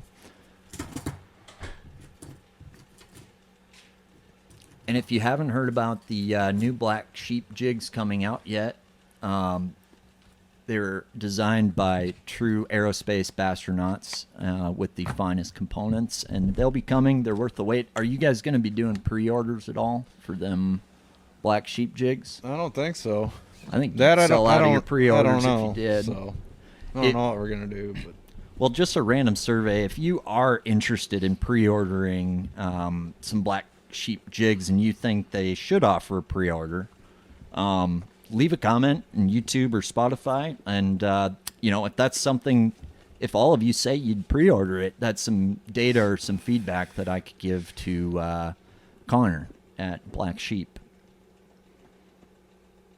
and maybe they get more tungsten faster. Who knows? But I don't know if that changed anything. Here's the deal: they're gonna be gone when they're gone. It takes a village. Yeah. But I think what's cool about that company and what you guys are doing there is it's 100% pro driven. Like, most of the time when you see a pro's name on a package, that's for the most part what it is. They might have had an influence on the shape, but I remember what you were saying with the Outcast molds and, your experience in the past with, your name on stuff. And it's not the same thing as what we're seeing here, which is truly a pro-inspired product. Like, there's not... No. There's usually a little meat shaved off the bone, right? For a little extra spreadsheet profit, right? Yeah. That's how the world works. But I think the industry can smell bullshit a mile away, and the world has changed to the point where people understand that, to the point where they want the right one. They don't care what it costs. I want the right jig, right? So, and at the end of the day, a jig that doesn't get snagged as much, a jig that has a better landing percentage, a jig that has a better tie or components to it, it's going to last longer. At the end of the day, that's like buying, you can go buy a cheap pair of shoes from Walmart, or you can go spend $150 on a pair of shoes somewhere else, and you might have to go through 3 pairs of Walmart shoes before that, nicer pair of shoes is worn out. Which one's cheaper? Actually, the more expensive pair of shoes is cheaper if you're looking at it over a 5-year span. That's why we endorse Black Sheep products in the Bass Galaxy. Oh, yeah. Did the keef work? I don't feel shit from the keef, I'm not going to lie. Maybe a little. Yeah. I don't know. A little more aura to the mix. Hard to tell. You were saying vermilion. Yeah. That. Yeah. Yeah. I believe it. I don't know. There's 2 ways of thinking about that, right? It's either you're matching it or you're freaking contrasting it, right? What do you lean towards? Do you lean towards matching, or do you lean towards a little contrast? Because you catch them fuckers. There's so many of them on that lake, Yeah. Yeah. I don't know. Crawdads I've never really gotten away from, but places where you can like walk across the shad, like I wouldn't throw shad bait. Really? Yeah. Got it. You maybe mimic the size, but just No, I'm going different straight to like bluegill crawdad stuff. Gotcha. Yeah. And you'll throw that in the school of shad. Yeah. Not necessarily like a single ball of shad, but like I've been in, well, like that Fort Gibson Open I fished, it was a long time ago. But either way, like, dude, you'd look out and the whole lake was just flickering. Like, Damn. Yeah. Those are really tough situations, Yeah. in my experience. I mean, there's shad this big as far as you can see everywhere. Every cove you go into, every bank you go down, there's just shad that big everywhere. And I that's when I've seen, like, I wouldn't throw shad. I did really good in that tournament, like, not throwing shad baits. Sure. Were you throwing something bigger and different? No, I kind of like a shake head and a jig, Yeah, but, like, yeah. you know, everyone's throwing a spinner bait and a topwater and, you know, That makes sense. shad color square bills and things of that nature. And, Yeah. yeah, I think I did a lot better. Just, there's a shad everywhere. I mean, you know what I mean? 100%. Yeah. Yeah, you get, I mean, you're competing with 1,000 things that are going to mimic it a lot better than you Yeah. are, right? Yeah. It's interesting. Because I've seen it where they're so damn keyed in on that, where all of a sudden, like, I downsize and I go to, like, smallest little gayest shad thing I can think of, and you start busting them, right? Yeah. So there must be a number of shad. Yeah, where yeah. That's you more know, like, they're right here. little pot of shad Yeah. over there. Yeah. Yeah. Yeah. That makes sense. But, Yeah, I think that bait would do good in a small shad deal. yeah. A little crank and jerk. I don't think you see a lot of people using that stuff, and I guess No, that'll work on the river for sure. I think so. It's a new little handmade bastard, but you don't see a lot of guys messing with that. And to me, I've seen like the tiny cranks, like throwing a little crankbait. Oh, yeah. Dude, I've seen some crazy shit. Yeah. Just, and it's like, why? I feel like that's not. If it is, guys aren't talking about it, right? But It's a good way to catch fish. yeah, like in a grimy, Yeah. like on them grimy little. That's like probably would be like one of the first things I'd pick up because you can actually cover water and probably get bit. Yeah. But what's the tiny 4, like the smallest one you mess with? Yeah, I really don't throw think that small. kinda- yeah, I mean- it is. Thing's hard to cast. Yeah. Not too bad, but it is a small bait, but yeah. That's probably the smallest I'd throw anymore. There's times and places for it though, but yeah, be super grinders. Yeah, that makes sense. Well, hey man, I don't need to burn up too much of your time. We're at almost 3 hours. Oh wow. Yeah, Hell yeah. that's how it works. I mean, the space-time continuum was removed when you walked in, so Okay. time is a construct. You know, Yeah. either way you look at it. Yeah. And life's more about questions than answers sometime. And I'm wondering, I'm just pumped you're back at the Classic. We can't ride scooters together in Knoxville, but I know you're pumped up. Yeah. It's going to be a grinder. Yeah. I think it'll be a fun one. Yeah, you spent a little time. You've been there before. This is like, Yeah. How many tournaments have you fished at this place? At least 2, if not 3. And what can you say about that place versus other places? I guess just like, 2 times. I think Gussie won each. I can't think of a different winner other than Gussie. were you there when Defoe won? When somebody gave him their juice hole last day and he won because he went to a porta Yeah. potty at a certain time? I think Yeah. it was Poche who gave it to him. Yeah. That was there. So 3 times. Isn't that is weird? Like, Ott Defoe, couple of the tournaments I watched, the one he won on the river, Yeah. he got juice from Swindle mid-tournament, and when he won the Classic, he got juice midday from Poche on the last day and saved his bacon. Yeah. Like, can you think of any That's gifts? wild. No. Gifts like that? Not for me, no. like- the Hot Defoe won the one I got second in. Well, Walker Krampus is that way. It's like God just loves that guy, right? Does like, he? well, I mean, you think about Walker Yeah. for sure. Like, Yeah, he gets honey holes at the boat ramp.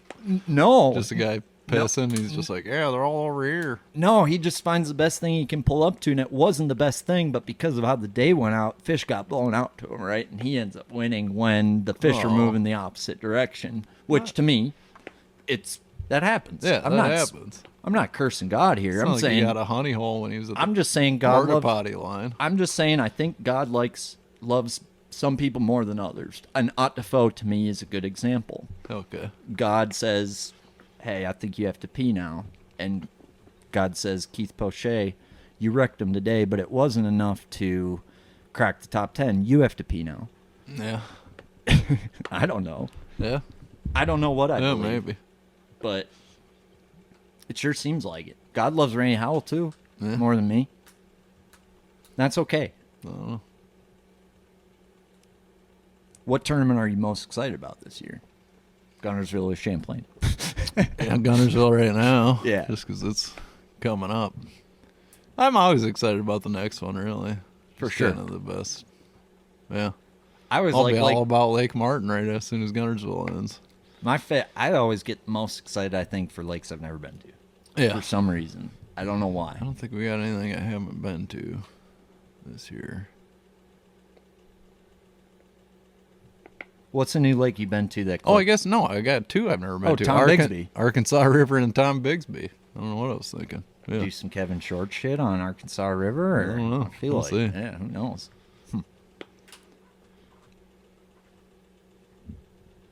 I'm just wondering where you're going to throw that G flag. All of them. When would you pick up something like that versus your normal flag? Like I don't know. that's something I don't know. actually- I've never made a cast of this bait, so I don't Same. even know. It looks weird like Pretty. the other one. Yeah. Beautiful.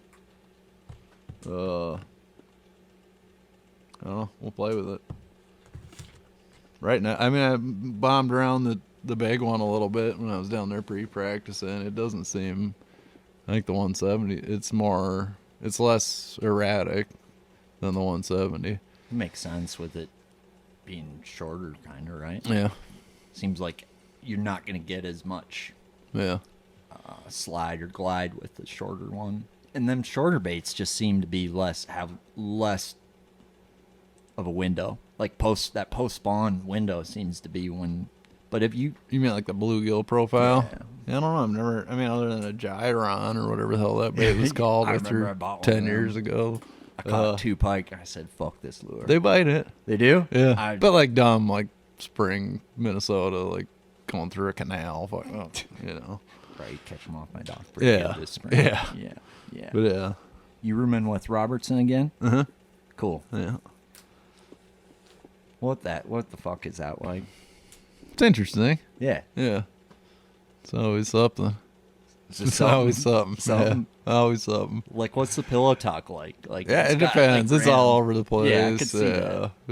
It's always something. If you think it's something, it's probably something else. Yeah. But I don't know.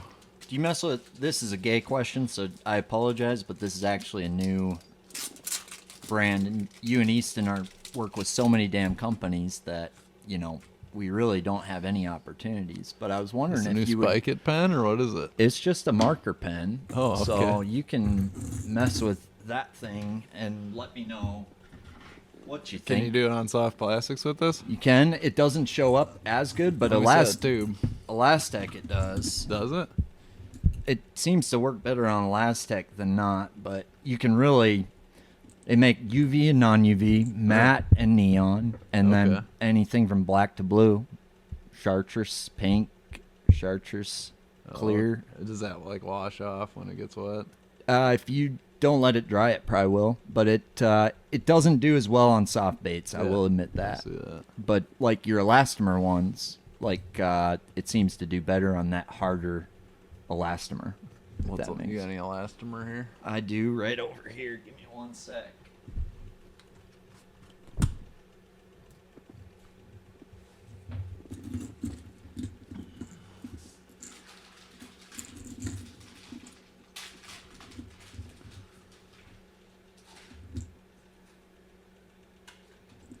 Does nice on a hard bait. It's freaking deadly on a hard bait. It looks really, really nice. Like if you need to add a dot to something or give them a little, it stays like really, it stays on there really, really good. I know that. I haven't tried to remove it yet. I'm assuming you might need like. This deep one good? I haven't thrown the deep one a bunch. This the silent one.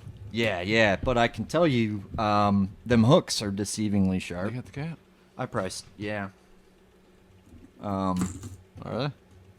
I hook everything with them. My gloves, my fucking jacket. I didn't lose a bass. I don't know if it's because of the swiveling hook hangers or what, but like if you look at the colors, like it's a high end bait. It shimmies when you pause it. That's kind of nice. It's got a really nice action. It's silent, and it's a silent bait. I can actually bomb further than a 110. That's cool. Yeah, the short bill one has some really nice movement. And the long bill one, I think, is gonna just pull a little harder, a little different, obviously. Because you've noticed that probably. Like, do you like it? Like the posture of a jerkbait when you're pulling it. I think what was interesting about this guy is he wanted the bait to be more level. Like he didn't want it to jerk around like this. So like that was highly thought of with it. But they're fishing their jerks like that thing reels or jerks really nice. So that's the hard part, find the one that reels good. Yeah, that's where those guys do a really nice job. You reel it, so how deep's this go? That'll go 6-ish. Okay. 6 to 8. And that slow float. Don't worry about it. We can grab it later. I don't want you to die. There's a heater's right there. This is like. We'll be alright. Fucking didn't have him sign a waiver today, folks. I got all kinds of stuff. With some marabou and a minnow. Oh yeah. But yeah, I guess I never even really thought about jerkbait noise. Like that was some Easton and Dumpke were both like that's the first thing they adjust. Yeah. Is the noise of the jerkbait.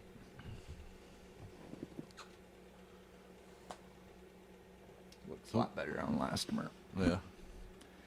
If you let it dry and not fade as much, that's the biggest thing. Is you got to kind of seems like let it. You almost got to press it into the bait, almost like you're tattooing it, if you will. And it fades a little bit quicker, but you can get it to stay.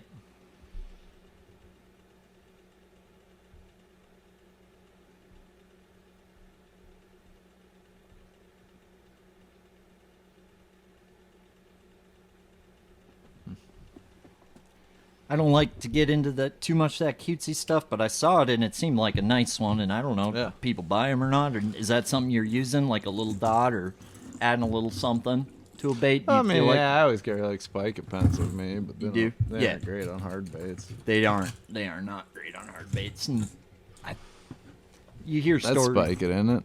Nope, that's this. Is it? Yep, that's just might be a matte color or a different little finish. But yeah, like that is a bait that I wanted to add an orange, and like them craw up there have a little blue to them. So that's like the only place I would do that much to a crank, probably. Yeah, that's the only place I've noticed like a difference in it being in the back of their throat versus not. You still tying? You still throw a marabou jig at all, or is that kind of like evaded you a little bit? No, but I can tie like 3 a year and be straight. Yeah. It is amazing how... I have 2 left. Dude, when I first started throwing that thing, it's like throwing a dice. Like, it was good. It was fun. Yeah.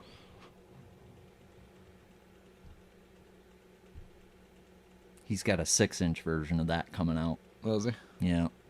The guys who know about that will be pissed if I talk about it, because there ain't enough of them out there, but that's a sneaky little devil. A little Nico bait or what? Free rig mostly, and then he'll shake it. In Japan, he'll shake it on wobblehead on the bottom. But, yeah. This is the Kiberi Unagi. Yeah, like just a different, like bouncing the tail off the bottom. Getting that thing to... But he's got a 6-inch one that I think I'm going to fish, and it's going to look like a bullhead. I can fish it weightless. Pretty good. Yeah. You're rubbing down, it don't. If you don't touch it right away and let it dry out, it works real good on stuff. Like, so I think there's probably a couple things you could add a little target. Do you think that would help on that one thing? Add a little dot somewhere on cut on the koiki? Maybe. Like, I don't know. I don't know either. Maybe. Uncut. Actually, we might be done anyway. I don't think I have any other questions that I can think of. I'm trying to think anything burning in your mind that you think like needs to. Oh shit! I found it. Okay. Game changer or cheating? It's on the All right, family meeting on the water. Forward-facing sonar. Game changer or cheating? It's on the market. It's fair. Just like this view right here. It's ruining the spirit, man. You gotta hunt him. Whoa! Ah! Cold! Spirit of the fish says hi. Ah! Got him. All right, family meeting on the water. Forward-facing sonar. What is that? I just took the picture of you, me, and Easton. Yeah. And I got How this come all like our faces AR. are different? I know, right? I just took that picture. I got the Sora app, and it's a video AI. I'm like, well, let's see how good it is, right? And I plugged that picture, and I said, have these two debate about forward-facing sonar. I was just curious what what AI would come up with. Yeah. That's what it gave me. So just to fill you guys in, I sent AI a picture of me, Easton, and Seth holding up a bass, and asked the picture to have a forward-facing sonar debate. This is what it came up with. Sonar, game changer or cheating? It's on the market. It's fair. Just like this view right here. It's ruining the spirit, man. You gotta hunt him. Whoa! Ah! Cold! Spirit of the fish says hi. Ah! Got him. All right, family meeting. I love how it had you just abusing a bass. Yeah. Like, Just I think dribbling it. You're just, like dribbling it like a basketball. Like, Yeah. I do think shit's about to get weird though, and nobody's gonna see it coming. Like what? Like all the divorced fishing pros are gonna travel probably with like a personal sex robot, AI sex robot. Oh wow. Yeah, like, I mean, I'm just saying, like, Yeah. I don't think we're far away from, like, There's a couple that might already have one. probably. They might, man. Who would you? Who would be I mean, your first, you know. I mean, I have like Scott I Martin think would it's be my pretty first obvious. guess. Really? I see that you'd be my last guess. That's why I was curious who you'd Yeah. say. You know these guys way better than I do. No.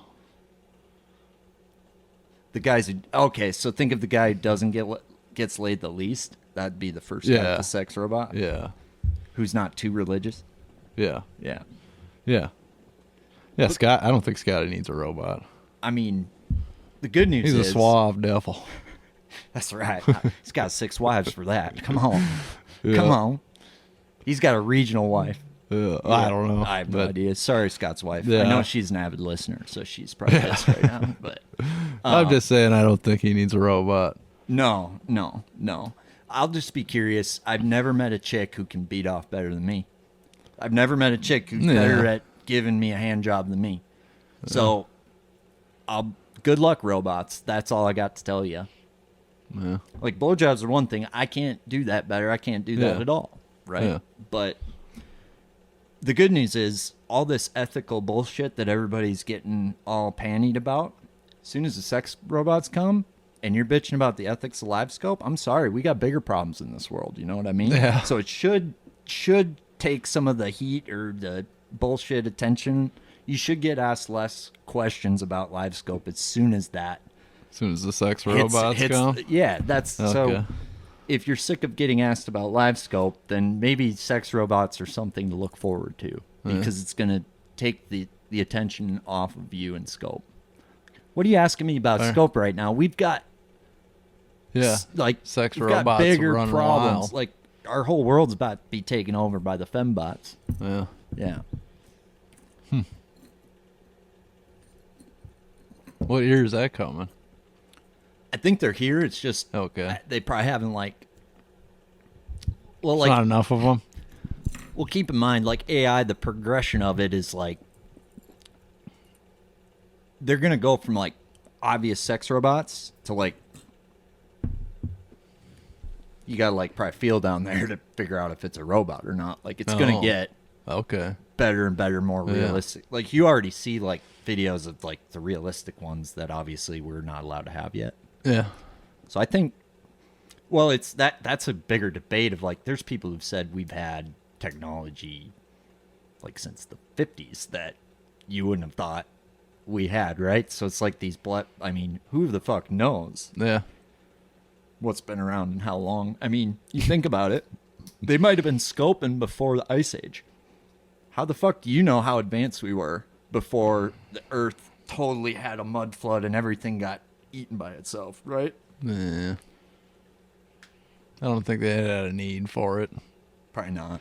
You can probably just like put your finger in the water and want to grab it, you just throw them on the bank. 100%. Yeah. Yeah. Well, I mean, all technology is a construct built off some sort of other technology or what have you. So they might have been rolling a whole different program. They might have been telepathic, like doing like the more Eastern medicine style technology where they were like, or just throwing bombs in the lake and 100%. yeah, getting them all. Absolutely. Absolutely. You ever talk about to people who've like fished in South Africa or any of like those places to hear is any good? Like I've heard they're giants there. Seems cool. Yeah. For sure. Them freaking Barra and Yeah. Australia They look look fun. Yeah. like do you ever see yourself traveling somewhere to try and chase that anywhere I mean, if I else? could drive there, yeah. Sure. I'm not going to fly for 2 days to go do it. You not a flyer? No, I hate airplanes. Noted. Yeah. Well, I hate the airport more than the airplane. I mean, Either way, you're in a prison. I prefer driving. I don't have enough free will in a plane. Oh, dude, and how do you handle that with burning? Yeah, I didn't even think everything's- about that. Yeah, it's all terrible. As soon as you go through security, you're pretty much prisoner. Yeah, dude, you might accidentally kill someone if you had to go to Europe or something. I'm just never going to find out. What's the longest you've gone without a dart? I mean, I sleep every night. Okay, what's the longest you've slept? I don't know, probably 12 hours. I mean, it's usually like 6, but... That's probably the longest you've 12 hours, you've right? gone? Well, as long as I've slept. You've never quit for like, or tried to quit? for a period Yeah, of no, time? I did quit for like a month when I was like 18. I don't know. Fuck. Yeah. Yeah. Yeah. I mean, So, yeah, however long I'm asleep for. everybody who says 'Cause I bang one right away in the morning, and then I bang one right before I go to bed, so... it's so, like, it makes sense why people hate on it, but at the same time, like, anybody who's excited to be 80 in a walker, like, our best years are like till we're, well, who knows, with the sex robots and advances in modern science, Yeah. who knows? I mean, you got till at least probably 70. I would think. Yeah. I would Or think. shit starts getting sideways. Do you think you'll ever, like, if your health ever starts to show it, do you think you'll ever change?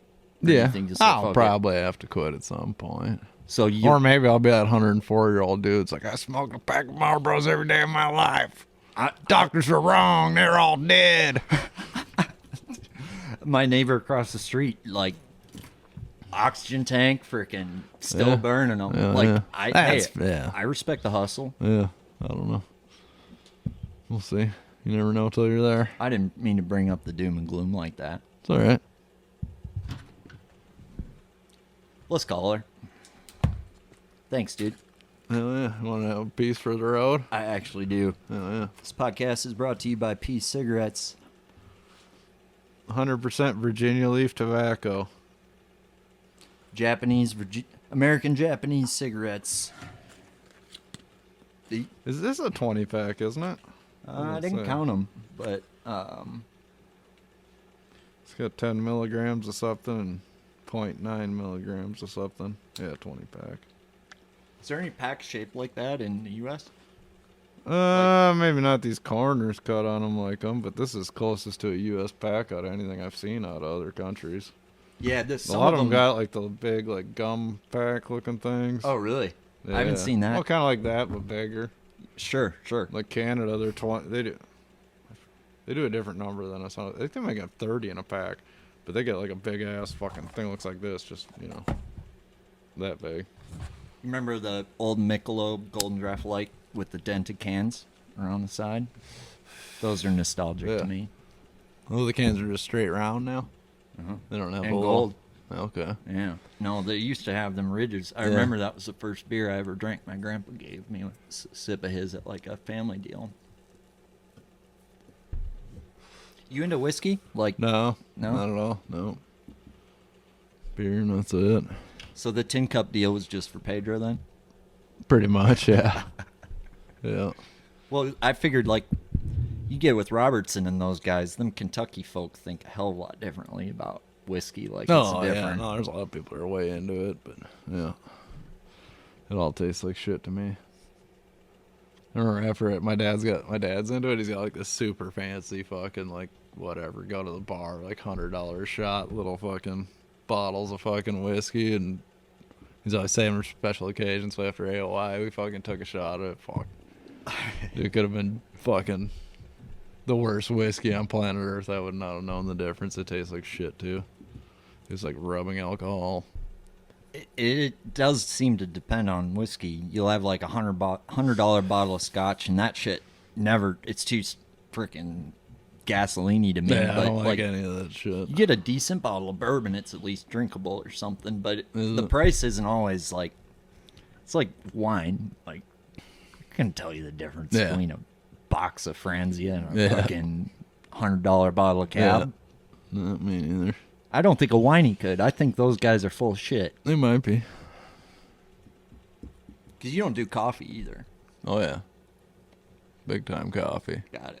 Can't live without it. To me, it's essential, especially fishing tournament. Like, just life, dude. The first thing I do, I wake up, turn the coffee pot on, and go piss. Every morning. Every morning. Yeah, that's the first move. Get the coffee rolling, go piss. You always drink it black? I do creamer. You do? Yeah. Depends on the... certain coffee's good black, not all of it. Yeah. I mean, I can drink it black, but if I have creamer, I'm putting it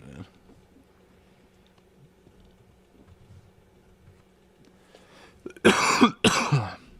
Dude, these are good. I like... Yeah, not bad. I'd be a peace guy in Japan. Hell yeah. It's weird the words they have in English. Just says I was lights. wondering about that. Like, do we why, run why, the fucking why wouldn't world or they say, something? like, lights in Japan? Well, look at the packaging. Like, even baits that aren't sold in the U.S. have U.S. writing on them. Like, like this bait wasn't sold in the U.S. a year ago. This brand wasn't sold in the U.S. a year ago. It's got English on it. Yeah. It's pretty much all English until it matters. You know the translate feature on your phone, right? Yeah. Yeah. That's, to your point about YouTube, that's been a game changer for watching Japanese YouTube videos. Yeah? The translate feature? On the where you can videos, translate huh? the subtitles. Oh, nice. I think you texted me about that. These Japanese subtitles translations are wild on that one video I sent you. Or that one already had them, like, pre-translated, but it just, like, didn't... I wonder if I think it's the link if I send the link that way, I think it'll translate it for you. Okay. But I don't fucking know. Yeah, it was wild. I'm wondering, like, what happened to Derby Boys? Actually, I feel like this came up on a pot, or has probably come up before, but I think that was a highly anticipated, like, thing. What happened? Yeah, I think we got a couple episodes out of the guy, and then at the end of the year, he just wanted, like, a pile more money. This is a camera guy issue? Yeah. Yeah. And then he had all the footage, and he was being a dick about it. Really? Yeah, like he billed us for the Oakley sunglasses that flew off his head or something when he was running down the lake with one of us, and like all of a sudden the price got it's like tripled pretty much. So Interesting. He's got all the footage, and we ain't paying him for what he wants for it. I mean, is he able to use the footage and say screw you? Like who's probably, but I don't think he would. Well, I don't know, maybe not. I don't know. Come on, dude. Like, how does that? Like, how many elite guys are paying cameramen now? Is that kind of like a I'd say a pretty good percentage of them now. Is that like a prerequisite? Maybe a now? quarter. No, probably a quarter got camera guys. Yeah. But that's a lot from a couple, you know. Yeah. Used to be just Paul and Nick. 100%. Yeah. And now it's probably, I don't know, 10 or 25 of us or 30, I don't know. Do you feel that's kind of like essential for yours? Because I think it got helps. Mitchie now, right? Yeah, it's nice for getting stuff to post and have content. Well, it's hard to justify. Like, I think about like a guy like Downey or something, right? Who hasn't maybe had the break you had to get that following. And it's like, it's one thing if you're the first guy doing it, like Polinick, right? You're automatically separated from the pack. But it's like, how much do you invest in something like that when you don't know the return? You know, but you got to do something. Yeah. That's the hard part about fishing nowadays, right? Is you can't just go bassing anymore. Yeah. Some can. Seems like you've put yourself in a spot to be able to do that. But if you just came in now, I feel like you'd maybe have to change the way you think on that front. Yeah.